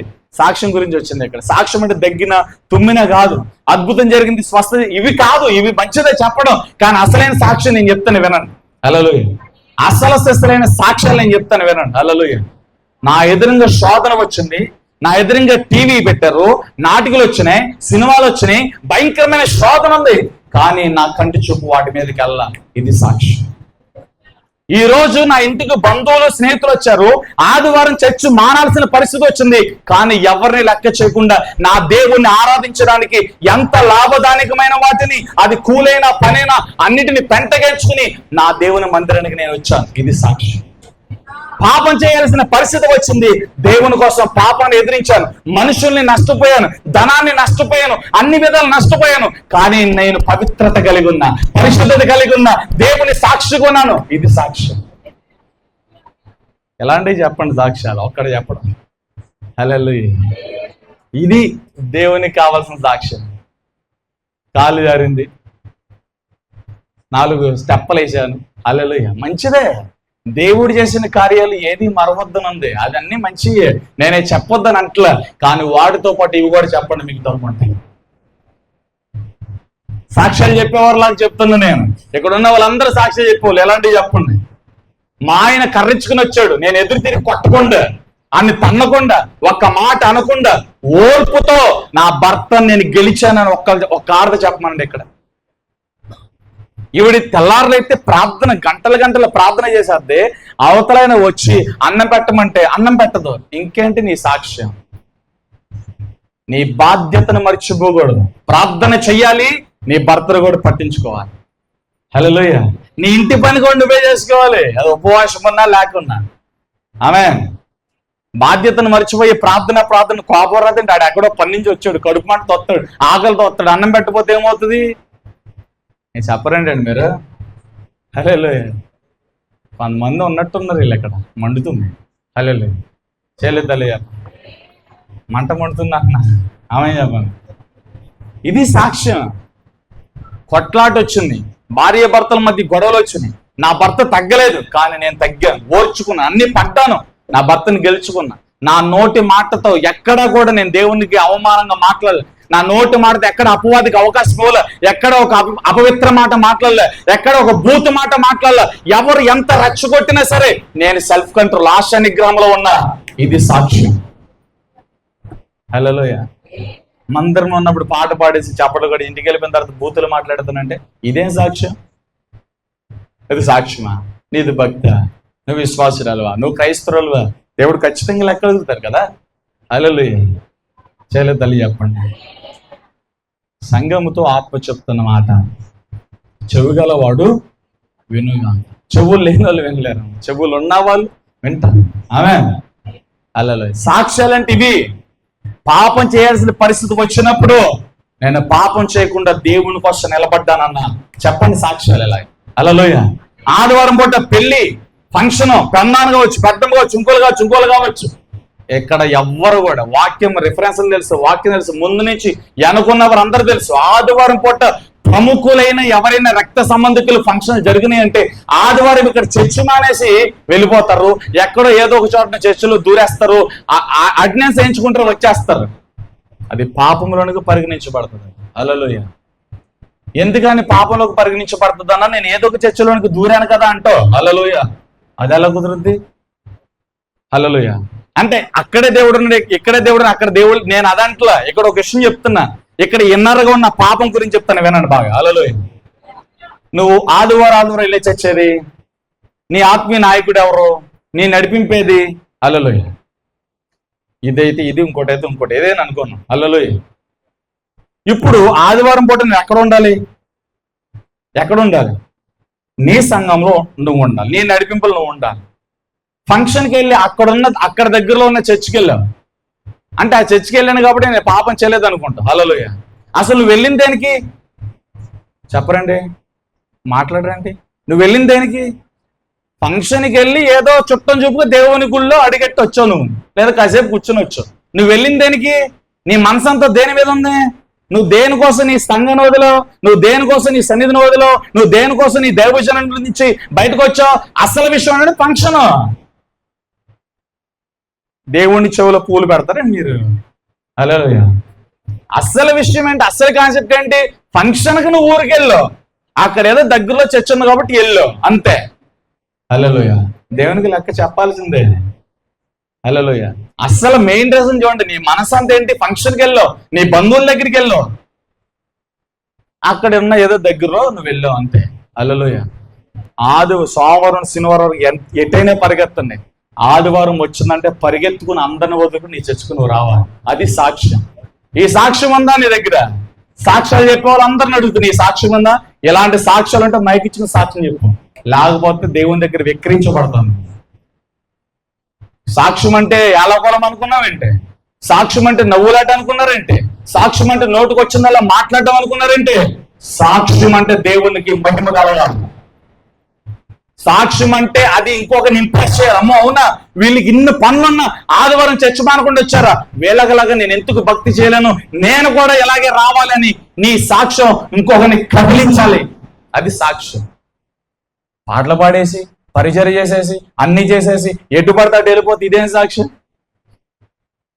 తప్పుగా ఏదన్నా మాట్లాడితే క్షమించండి, నొచ్చుకుంటే క్షమించండి. నేను మాట్లాడింది 100కు 200% వాస్తవం. సాక్ష్యం అంటే ఇదేండి.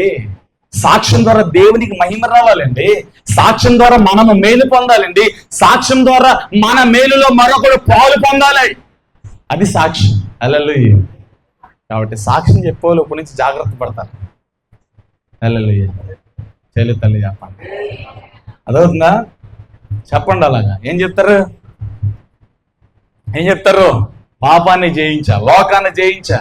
నా ముందు నీ వారంలో నా ఇంటికి ఈ శోధన వచ్చింది, ఈ శోధనలో పడిపోకుండా నేను ఓర్పుతో దేవుని సహాయంతో దేవుని కృపతో నిలబడ్డాను. అలాంటి సాక్ష్యాలు ఎవరైనా చెప్తే బాగుంటుందండి. ఈ వారంలో ఈ శోధన మా ఇంట్లోకి వచ్చింది పాస్టర్ గారు, సంఘంతో చెప్పండి, ఈ శోధన మా ఇంట్లోకి వచ్చింది. ఈ శోధనలో నేను పడిపోకుండా, నోరు జారకుండా, చెయ్యి చేసుకోకుండా, చాలా నిబంధతతో దేవుడిచ్చిన జ్ఞానంతో ఆ శోధనలో ఆ పాపంలో నేను పడిపోకుండా నేను క్షేమంగా ఉన్నా, దేవునికి ఇష్టరాలుగా ఉన్నాను, నాకు ఇలా నిలబడ్డానికి నాకు పరిశుద్ధాత్మ దేవుడు సహాయం చేశాడని చెప్పి సాక్ష్యం చెప్పండి. అలాంటి సాక్ష్యాలు పక్కన వాళ్ళని రగిలిస్తాయి. బతుకుంటే అల్లులు చెప్పండి, ఇది సాక్ష్యం. ఇలాంటి సాక్ష్యాలు ఒక్కడు చెప్పరు. హల్లెలూయా. తల్లి చెప్పండి, దేవునికి మహిమ కలగాలండి సాక్ష్యం. పక్కనోడి కళ్ళలో నీళ్ళు రావాలండి సాక్ష్యం. పక్కనోడు ఆలోచన చెయ్యాలి సాక్ష్యం అంటే. పక్కనోడు నేర్చుకోవాలి సాక్ష్యం అంటే. వీళ్ళు ఎంతలాగా దేవుని సేవించి దేవుని కోసం ఇంత కష్టమైన నిర్ణయం తీసుకుని బంధువులు స్నేహితులు ఆదివారం ఫంక్షన్లు అన్నిటిని సిలివేసి ఖచ్చితంగా ఆదివారం దేవుని సన్నిధిలో నిలబడుతున్నారంటే వీళ్ళలాగా నేను ఎందుకు బ్రతకను, ఎందుకు భక్తి చేయనని నీ పక్కన విశ్వాసం నేర్చుకోవాలి పాఠం. అది సాక్ష్యం. హల్లెలూయా. ఎందుకంటే పొద్దున్న శుభలాగా వచ్చింది, ఆదివారం పెళ్లికి వెళ్ళాలని చెప్పి పెళ్లికి వెళ్ళిపోయి పాస్టర్ గారు నేను పెళ్లికి వెళ్ళిపోతున్నా, ఫంక్షన్కి వెళ్ళిపోతున్నా, అక్కడ ఏదో చర్చి పోతున్నానంటే అయిపోయింది అనుకున్నామేంటి? ఎలాంటప్పుడు బుక్ అయిపోతారు, ఎలాంటప్పుడు దొరుకుతారు, ఏదో ఒక వారంలో ఏదో ఒక వాక్యంలో పట్టబడతారు, డొక్క పగిలిపోతుంది. అల్లు చెప్పండి, తల్లి చెప్పండి. దేవుడు ఊరుకోడు. ఏదో ఒక వారం ఈ రోజు నేను మర్చిపోవచ్చు, మరలా ఏదో ఒక సందర్భం వస్తే ఆ సందర్భం దేవుడు గుర్తు చేస్తాడు. దేవుని అపార్థం చేసుకుంటున్నారా? చెప్పండి. అపార్థం చేసుకుని దేవుడు మంచి దేవుడు. దేవుడు వాగ్దానం చేసి నెరవేరుస్తాడండి. హల్లెలూయా. ఓపిక ఉండాలి. ఓపిక లేకపోతే ఎలాంటి నష్టం జరుగుతుంది? రండి యోనా దగ్గరికి. యోనాకి దేవుడు మాట్లాడాడు. ఎక్కడికి వెళ్ళాలి? నినివేకి వెళ్ళాలి. ఓపిక పట్టాడా? ఓపిక పట్ల పరిగెత్తాడు ఆపోజిట్ డైరెక్షన్. నినివేకి ఆపోజిట్ లో తర్షీషుకు వెళ్ళిపోతున్నాడు. హల్లెలూయా. ఓపిక పట్ల పారిపోతున్నాడు దేవుని సన్నిధిని విడిచి. ఎక్కడికి పారిపోతాడు యోనా? ఎంత దూరం పరిగెడతాడు యోనా? దేవుని కన్ను తెరిస్తే అంత యోనా. హల్లెలూయా. మధ్యలోనికి వెళ్ళే వరకు దేవుడు చూస్తాను ఉన్నాడు. సముద్రం మధ్యలోనికి వెళ్ళిన తర్వాత సముద్రం మీద అల్లల్లాడాడు దేవుడు. హల్లెలూయా. యోన కింద పడే వరకు సముద్రం అంతా అల్లకల్లలో అయిపోయింది. మాట వినలా యోన, తరిశీసుకు వెళ్ళిపోయాడు. దేవుడు ఊరుకుంటాడా? మధ్యలోనికి వెళ్ళిన తర్వాత సముద్రం మీద దేవుడు అల్లలాడు. చీట్లు వేస్తే యోన పేరు వచ్చింది. అక్కడ ఉన్న వాళ్ళందరికీ దేవుని భయం ఉంది, కానీ యోనా గారికి దేవుని భయం లేదు. ఇదే వచ్చిన బాధ. అన్ని జనులకి దేవుడు అంటే భయం ఉంటుంది, కానీ బాప్తిజం పొందిన క్రైస్తవులకి మైకు పట్టుకున్న పాస్టర్ గారికి దేవుని భయం ఉండదు. ఎంత ఘోరాలైనా చేసేస్తారు. అవిశ్వాసుల కంటే దారుణంగా బ్రతుకుతారు విశ్వాసుల సేవకులు. హల్లెలూయా. చేతులు తెలియజెప్పండి. నిజంగా అన్ని జనులలో కూడా అలాంటి పాపాలు ఉండవు, అలాంటి మోసాలు ఉండవు, అలాంటి అబద్ధాలు ఉండవు. అంటే అన్ని జనుల్లో కూడా నేను చూస్తున్నా చాలా మందిని. హల్లెలూయా. అన్ని జనుల కంటే దారుణంగా బ్రతుకుతున్నారు. అందరూ కాదు, కొంతమంది. అలాంటి వారు మూలముగా దేవుడి నామం సోషల్ మీడియాలో దూషించబడతాం, ట్రోల్ చేయబడుతుంది దేవుడి నామం. ఈరోజు కొంతమంది గనులైన సేవకులు ట్రోల్ చేయబడుతున్నారండి. హల్లెలూయా. తెలియజెప్పండి. అలా ఎవరి మూలంగా అయితే, ఈ మాట మాత్రం నేను ఖచ్చితంగా చెప్తా, ఎవరి మూలముగా అయితే దేవుని నామం ట్రోల్ చేయబడిందో, ఎవరి మూలముగా అయితే యథార్థంగా దేవుని చేతిలో ఉండి వాడబడుతున్న సేవకులు ట్రోల్ చేయబడ్డాడో వారికి శ్రమ. ఎవరి మూలంగా అయితే ఒక దైవజనుడు ట్రోల్ చేయబడ్డాడో, ఎవరి మూలంగా దేవుని నామం దూషించబడి ట్రోల్ చేయబడుతుందో వారికి శ్రమ. వారిలో వారి జాబితాలో మన పేర్లు ఉండకూడదు. మీ పైన నాయకులుగా ఉన్నవారు లెక్క చెప్పవలసిన వారు ఉన్నారు. లెక్క చెప్పేది కాబట్టి మీరు తగ్గండి. ఆమె మీ ప్రభుత్వం నుంచి కాదు. ఆమె మీరు లోబడాలా. లెక్క చెప్పేటప్పుడు డొక్కలు పగలు కొడతాడు దేవుడు. ఎవరే అది? హల్లెలూయా. కాబట్టి లెక్క ఉంది, లెక్క ఆయన చూసుకుంటాడు. మీరు దాంట్లోకి ఇన్వాల్వ్ అవ్వద్దు. మీరు ఇన్వాల్వ్ అయితే మీకు ఇస్తాం. ఆమె తెలియజెప్పండి. యోన వినలా, ఎత్తి సముద్రంలో పడేశాను. చాప మింగింది, తీసుకొచ్చి నినివేలో కక్కాను. ఎవరు చెప్తాం జరిగింది? చెప్పండి. వాగ్దానం నెరవేర్చబడాలంటే ఓర్పు కావాలి కదా. ఓర్పు ఉందా యోనకి? చాప గడుపులోనికి వెళ్ళిన తర్వాత జ్ఞానోదయమైంది. చాప గడుపులోనికి వెళ్ళిన ప్రార్థన చేస్తున్నాడు, అయ్యా ఇదిగో ఇది పరిస్థితి, నన్ను జ్ఞాపకం చేసుకో. నేను జ్ఞాపకం చేసుకున్నాడు కాబట్టి చాపకు ఆజ్ఞించాడు దేవుడు. నువ్వు తప్పు చేసిన చూడండి, దేవుడు ఎంత మంచోడు. పాత నిబంధనలు ఉన్న దేవుడు చాలా భయంకరమైన దేవుడు, శిక్షించేసాడు అంటాం. హల్లెలూయా. దేవుడు అన్యాయంగా ఎవరిని చంపలా, ముందు హెచ్చరిక చేశాడు. తన ప్రవక్తలను పంపించి మీరు మారు మనసు పొందండి, లేకపోతే దేవుని ఉగ్రత వస్తుంది, మారు మనసు పొందండి, దేవుని వైపు తిరగడానికి ముందు చాలా ప్రకటనలు చేశాడండి. వాళ్ళు మారు మనసు పొందడానికి పాత నిబంధనలు కూడా చాలా మందికి అవకాశాలు ఇచ్చాడండి. అవకాశాలన్నీ కోల్పోయి చాలా మంది దేవునికి వేరుగా ఉన్న వారినే దేవుని ఉగ్రత వారి మీద దిగొచ్చింది. అదేనా? దేవుడు ఎవరిని అన్యాయంగా చంపలేదు, దేవుడు ఎవరిని అన్యాయంగా శిక్షించల. ఆయన అన్యాయస్తుడు కాదు, ఆయన నమ్మదగిన వాడు, న్యాయవంతుడే. హల్లెలూయా. చెప్పండి. ఎక్కడికి ఎక్కింది చెప్పండి. ఇప్పుడు యోన పడిన బాధ ఏంటి? చాప గడుపులో 3 రాత్రులు 3 భాగాలు ఉన్నాడు. ఎంత భయంకరం. హల్లెలూయా. చాప గడుపులో ఉన్నాడు. ఆ వేదన వర్ణించాడు అతను. యోనా గ్రంథాన్ని మీరు చదువుకుంటే ఎక్కడి నుంచి ప్రార్థన చేస్తున్నాను చెప్పండి. చాప గడుపులో నుంచి ఏమంటాడు దాన్ని? పాతాళముగా బోధిస్తాడు దాన్ని. ఇదిగో మరణకర పాతాళములో నుండి ఈ వేదన స్థలం నేను నీకు మొర్ర పెడుతున్నానంటాడు. హల్లెలూయా. సముద్ర అంతర్గర్భంలో ప్రయాణిస్తుంది ఆ చేప, చాలా లోతులో ప్రయాణిస్తుంది. పాతాళ అంతర్గర్భంలో నుండి నీకు మొర్ర పెడుతున్నాను దేవా అంటాడు. అంటే సముద్రము అంతర్గర్భంలో నుండి ప్రార్థన చేసిన దేవుడు వింటున్నాడు. హల్లెలూయా. అంటే నువ్వు ఎక్కడ ఉండి ప్రార్థన చేసిన దేవుడు వింటాడు. యేసయ్య అంటే దేవుడు నీ వైపు చూస్తాడంటే. ఇది విశ్వాసంతో ముడిపడి ఉంది. నువ్వు ఎంత మంది మధ్యలో ఉన్నా బాధ కలిగిందంటే గుండె మీద చేపెట్టింది యేసయ్యని కళ్ళు మూసుకుని హృదయపూర్వకంగా పలికితే ఈ మాట ఆయన దగ్గరికి వెళ్ళిపోతుంది. నువ్వు మనసులో అనుకున్నది వెళ్ళిపోద్ది, పైకి అన్నది వెళ్ళిపోద్ది, లోపడి అనుకున్నది వెళ్ళిపోద్ది. యేసయ్య అంటే ఆయన నీ వైపు తిరుగుతాడంటే ఆయన అంత షార్ప్గా అంత మెలుగుగా ఉంటాడు. ఆమె ప్రపంచమంతా ఆయన చెవి వినికిడి వ్యాపించి ఉంది, ఆయన కనుదృష్టి వ్యాపించి ఉంది. ఏ మూలన ఏ భాషతో మాట్లాడినా, ఏ భాషతో పిలిచినా, ఏ పేరుతో పిలిచినా ఆయన పలుకుతాడంతే. హల్లెలూయా. చెప్పండి. ఒక చిన్నది చెప్పింది నయమాను అనేవాడికి, ఒళ్ళంతా ముగించేస్తున్నా, ఒళ్ళంతా కుస్తీ. చిన్నది చెప్పింది, పలానా ప్రవక్త ఉన్నాడు చాలా పవర్ఫుల్, ఎలీషా దగ్గరికి వెళ్తే పని అయిపోద్దని చెప్పింది. ఆయన గుర్రబండి కట్టుకుని తన మనుషులను తీసుకుని వచ్చేసాడు. హల్లెలూయా. రాజు దగ్గరికి వెళ్తాడు, రాజు కాదు అక్కడ ఉన్నాడు పలానా ప్రవక్తను, అక్కడికి వెళ్ళాలంటే ప్రవక్త దగ్గరికి వస్తాడు. మీకు తెలుసు కాబట్టి చెప్పేస్తున్నాడు, ఈ కథలా చెప్పేస్తున్నాను. హల్లెలూయా. ప్రవక్త దగ్గరికి వస్తాడు, ఎలీషా గారికి తన బాధ చెప్పుకుంటాడు. ఎలీషా గారు అంటాడు, వెళ్ళి ఆ నదిలోకి వెళ్ళి 7 మార్లు ములుగు అంటాడు. హల్లెలూయా. పెచ్చకోపం వచ్చేద్ది నయమాన్. సైన్యాధిపతి, ఆడు మామూలుడేం కాదు. సిరియా దేశానికి సైన్యాధిపతి ఎవరో నయమాను. పెచ్చకోపం వచ్చేస్తుంది. హల్లెలూయా. ఏమంటాడు తెలుసా ఏంటి? ఈ నది కంటే మా ప్రాంతంలో ఉన్న నదులు నీళ్లు మంచివి కాదేంటి? నేను ఏ ఉద్దేశంతో వచ్చానో తెలుసా? నువ్వు దిగొచ్చి నాకు ఎక్కడైతే రోగం ఉందో ఆ రోగం ఉన్న స్థలంలో చేయి పెట్టి ప్రార్థన చేసి ఆ రోగాన్ని పోగొడతావనే ఉద్దేశంతో నేను నీ దగ్గరకు వచ్చా. నువ్వేంటి నదిలో మూలగమంటావు, 7 సార్లు మూలగమంటావు అని చెప్పి ఓర్పు లేకుండా మాట్లాడాడు. నేను వెళ్ళిపోతాను, నడు గుర్రం బండి తీరా అని చెప్పని అంటాడు. హల్లెలూయా. ఓర్పు పట్టడు నయమాన్. చాలా ప్రెస్టేజ్ గా ఫీల్ అవుతాడు. దేవుని దగ్గర ప్రెస్టేజీలు గిస్టేజీలు ఏమి ఉండవు. ఎవడు తను తగ్గించుకుంటాడు వాడు కృప పొందుతాడు. అది ఎలాంటి ఆఫీసర్ అయినా కావచ్చు, ఎలాంటి పిఎం సీఎం అయినా కావచ్చు, దేవుని ముందు అందరూ సామాన్యులే. ఆమేన్. ఆయన దగ్గర ఎటువంటి అధికారాలు పంచి, ఆయన దగ్గర ఎటువంటి భేదాలు పంచి, అందరూ ఒకటే దేవునికి. ఆమేన్. అల్లు చెప్పండి. మనం గౌరవిస్తాం, వారి స్థాయిని బట్టి పదవులను బట్టి మనం గౌరవిస్తాం, కానీ ఈ లోక అధికారాన్ని బట్టి పరలోక అధికారానికి ఈ అధికారానికి సంబంధం ఉండదు. ఆమె గుర్రమని దీన్ని వెళ్ళిపోదాం అంటాడు నయమాన్.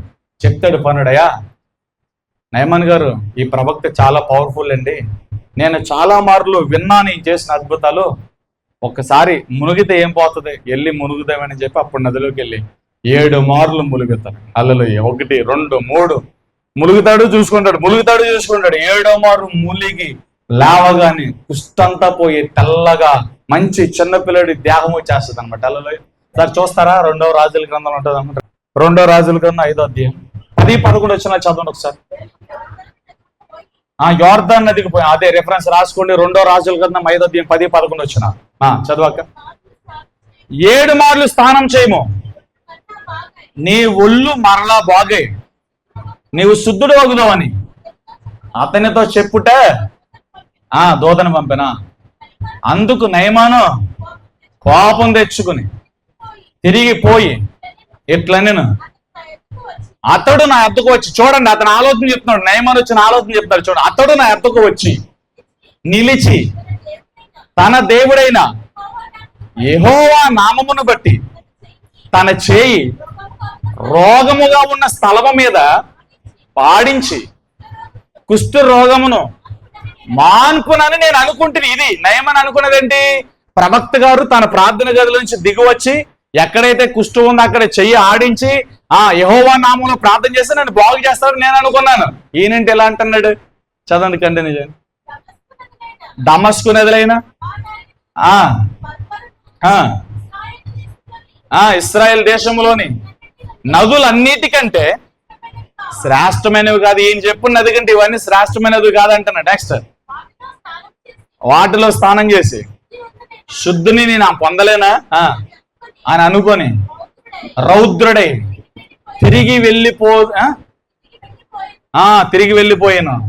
అయితే అతని దాసుల్లో ఒకడొచ్చి, నాయనా ఆ ప్రవక్త ఏదైనా గొప్ప కార్యము చేయమని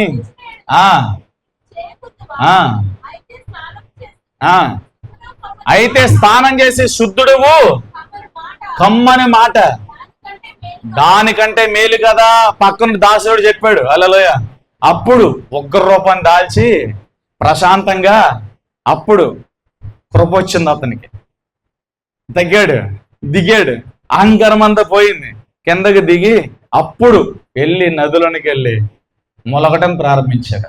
7వ మారు మునిగి లేచారు. ఆ మాట ఎక్కడుంది? 14 వచ్చిన అతడు పోయి దైవజనుడు చెప్పినట్లుగా యోర్దాను నదిలో 7 మార్లు మునగగా అతడి దేహం, ఎలాంటి దేహం? అందరు చదవండి, అందరు చెప్పండి. అది ఓర్పుతో ఓర్చుకుని దేవుని మాట వింటే ఎలాంటి అద్భుతాన్ని మనం చూస్తాం. ఏంటి ఆయన చెప్తే నేనేది ఏంటి? దేవుడు ఎన్ని సంవత్సరాలు చేస్తాడు? దేవుడు నన్ను పట్టించుకోవడం, నన్ను విడిచిపెట్టేసాడని ఒకవేళ నయమానులాగా మనం కూడా ఉగ్రంగా ఉండి దేవుని మీద సనిగితే, దైవజనుని మీద గొనిగితే నష్టం కలుగుతుంది. హల్లెలూయా. సనిగే గుంపులో గొనగే గుంపులో నువ్వు ఉండకుండా కాక ఆమె వినేవాడిగానే ఉండాలి, లోపడేవాడిగానే ఉండాలి. అప్పుడే దేవుడు అర్థమవుతాడు నీకు. ఆమె చూడండి, తప్పుపోయిన కుమారుడు తండ్రిని వేధించాడు, తండ్రి బ్రతిమలాడాడు, ముగించేస్తున్నా అడుగుతూనే ఉన్నాడు. అరే అలా కాదు, పెద్దోడు ఉన్నాడు, వాడు నా మాట వింటున్నాడు, కొద్ది కాలం ఆగరా, నీకు కరెక్ట్గా ఎప్పుడు నీ ఆస్తి పంపకం చేయాలో, ఎప్పుడు నీకు అప్పచెప్పాలో నాకు తెలుసు, ఇది కరెక్ట్ సమయం కాదు, నువ్వు ఆగు అని చెప్తే విన్నాడా? ఓర్పు పట్ల. తండ్రి మాట వినలే, తండ్రి మాటను జవదట్టాడు, తండ్రి మాటలను ఓర్పు పట్టకుండా తన ఇష్టం వచ్చినట్లుగా జీవించాడు అక్కడ. హల్లెలూయా. అడుగుతూనే ఉన్నాడు, మాట్లాడితే ఆస్తి ఆస్తి ఆస్తి అని. తండ్రి మాటను కేర్ చేయలేదు.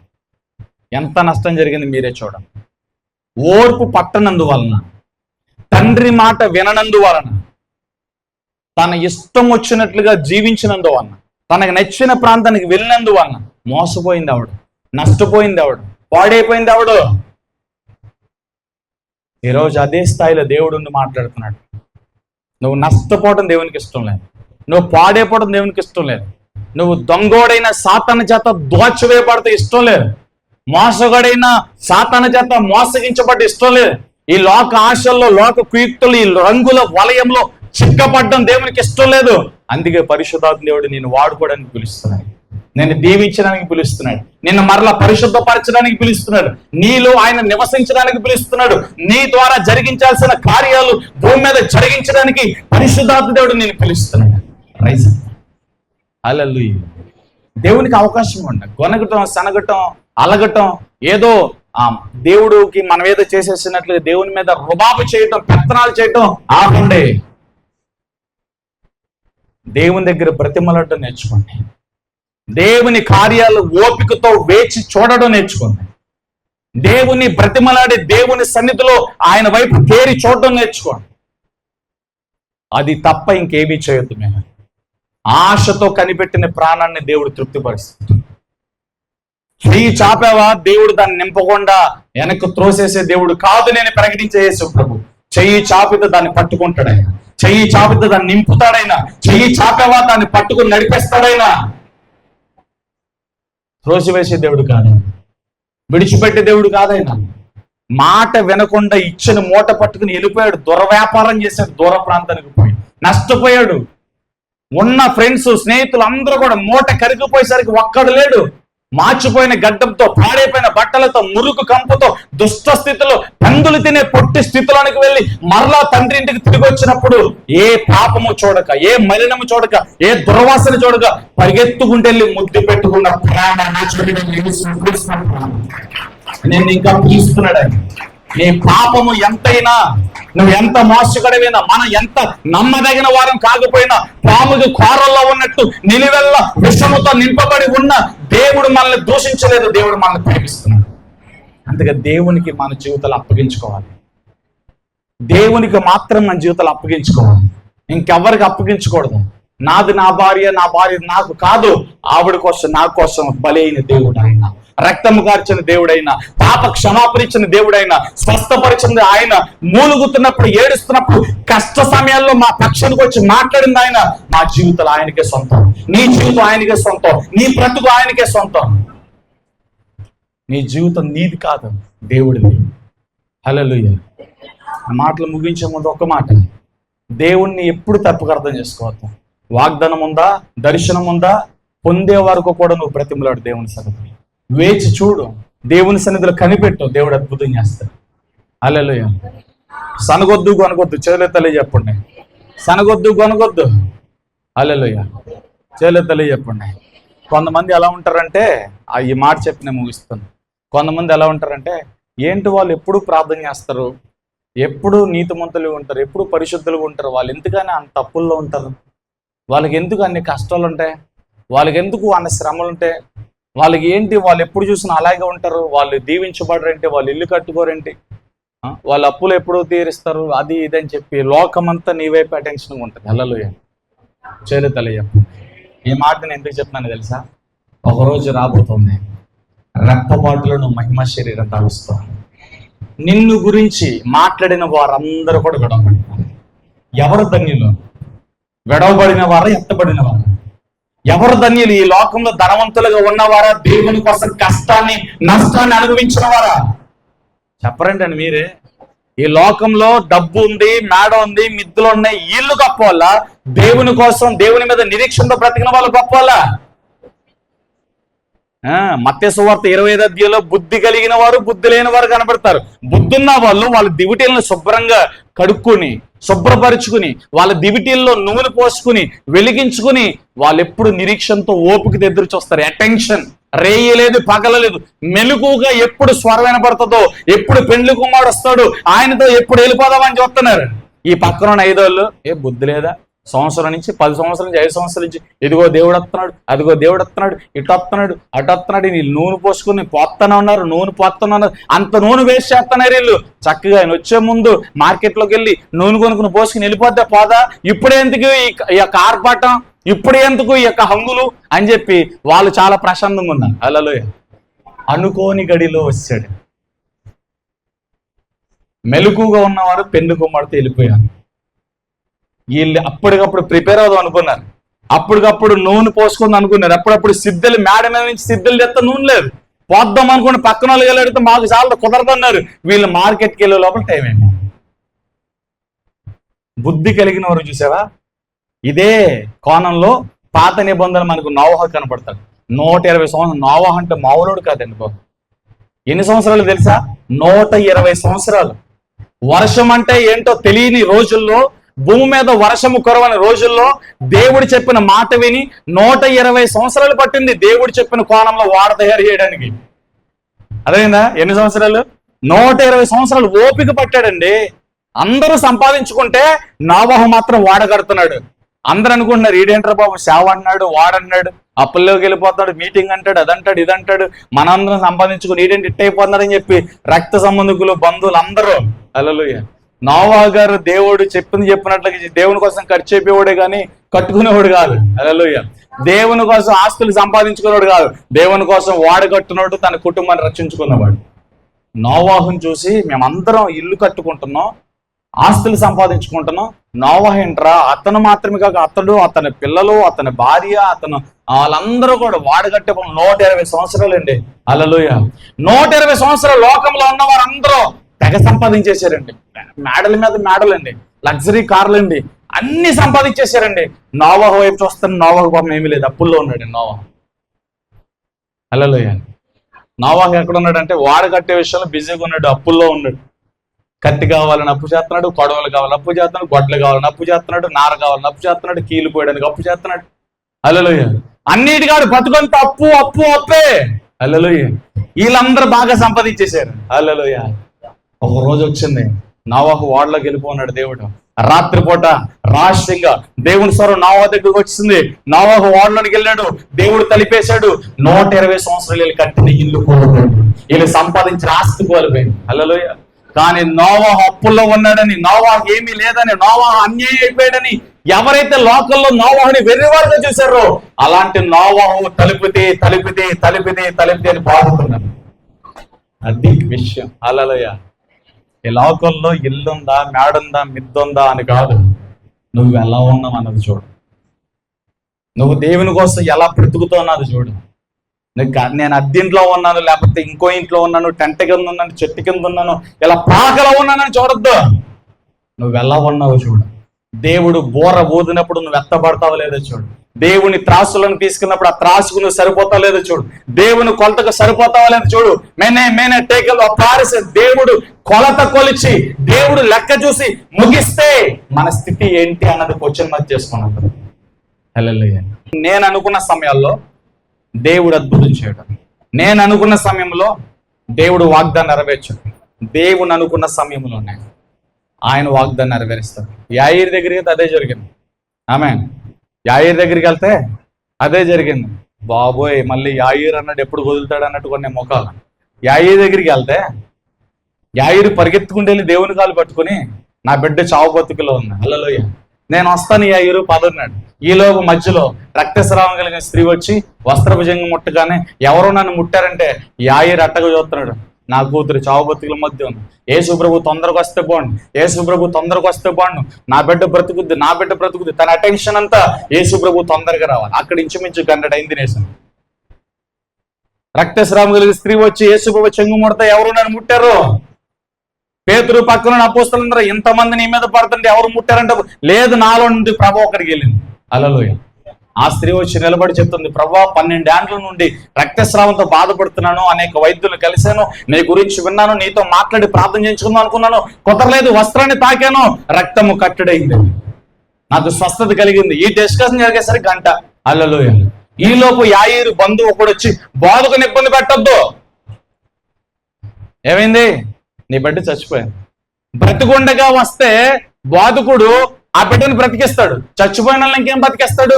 చచ్చిపోయింది కాబట్టి ఇంక యేసు ప్రభువును వదిలిపెట్టే, వచ్చి జరగాల్సింది జరిగించు. ఇది ఫైనల్ డెసిషన్ అక్కడ. హల్లెలూయా. చెప్పండి. బంధువు వచ్చి ఇచ్చిన సలహా ఏంటంటే, పాస్టర్ గారు వచ్చి ఏం చేస్తారు, యేసు ప్రభు వచ్చి ఏం చేస్తారు, చచ్చిపోయిన తర్వాత పెట్టుకొని పెట్టలో పెట్టి 6 అడుగులు గొయ్యి తీసి కప్పేయడం తప్ప ఇంకెవరేం చేయలేరు కదా, ఆ పన్ను చేసుకోవచ్చు, బోధకుని ఇబ్బంది పెట్టద్దు అన్నారు. గంట ముందు వచ్చి ఉంటే నీ బిడ్డ బతికేది, గంట తర్వాత ఇక్కడ ఆలస్యం అయిపోయింది. హల్లెలూయా.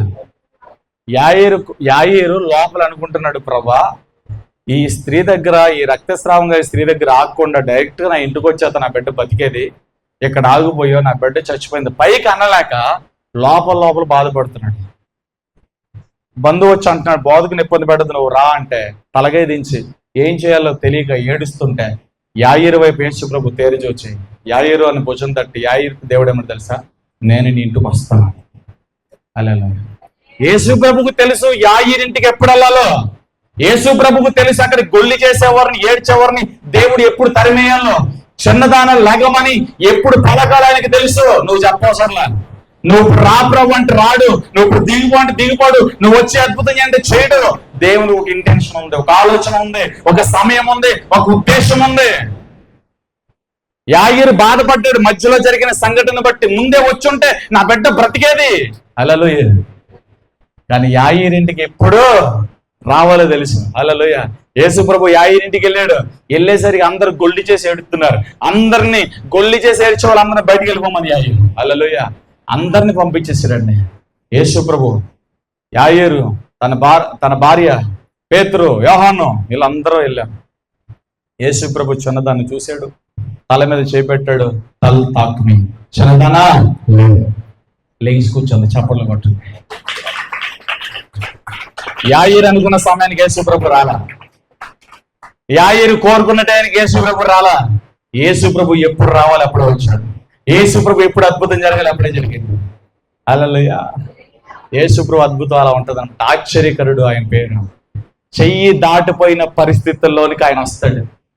3 అగ్నిగుండంలోకి వెళ్ళిపోయిన తర్వాత యేసు ప్రభు వచ్చాడు, సింహాల గోలో పడిపోయిన తర్వాత యేసు ప్రభు వచ్చాడు, ముందు రాలా. దేవుడు మనల్ని పరీక్షిస్తాడు, దేవుడు మనల్ని చూస్తాడైనా, నిలబడవు అని, శోధనలో నిలబడండి, కష్టాల్లో నిలబడండి, శ్రమల్లో నిలబడండి, జయం అందే. హల్లెలూయా. జయం నీదే. చెప్పండి, యుద్ధం యెహోవాదే, జయము నాదే.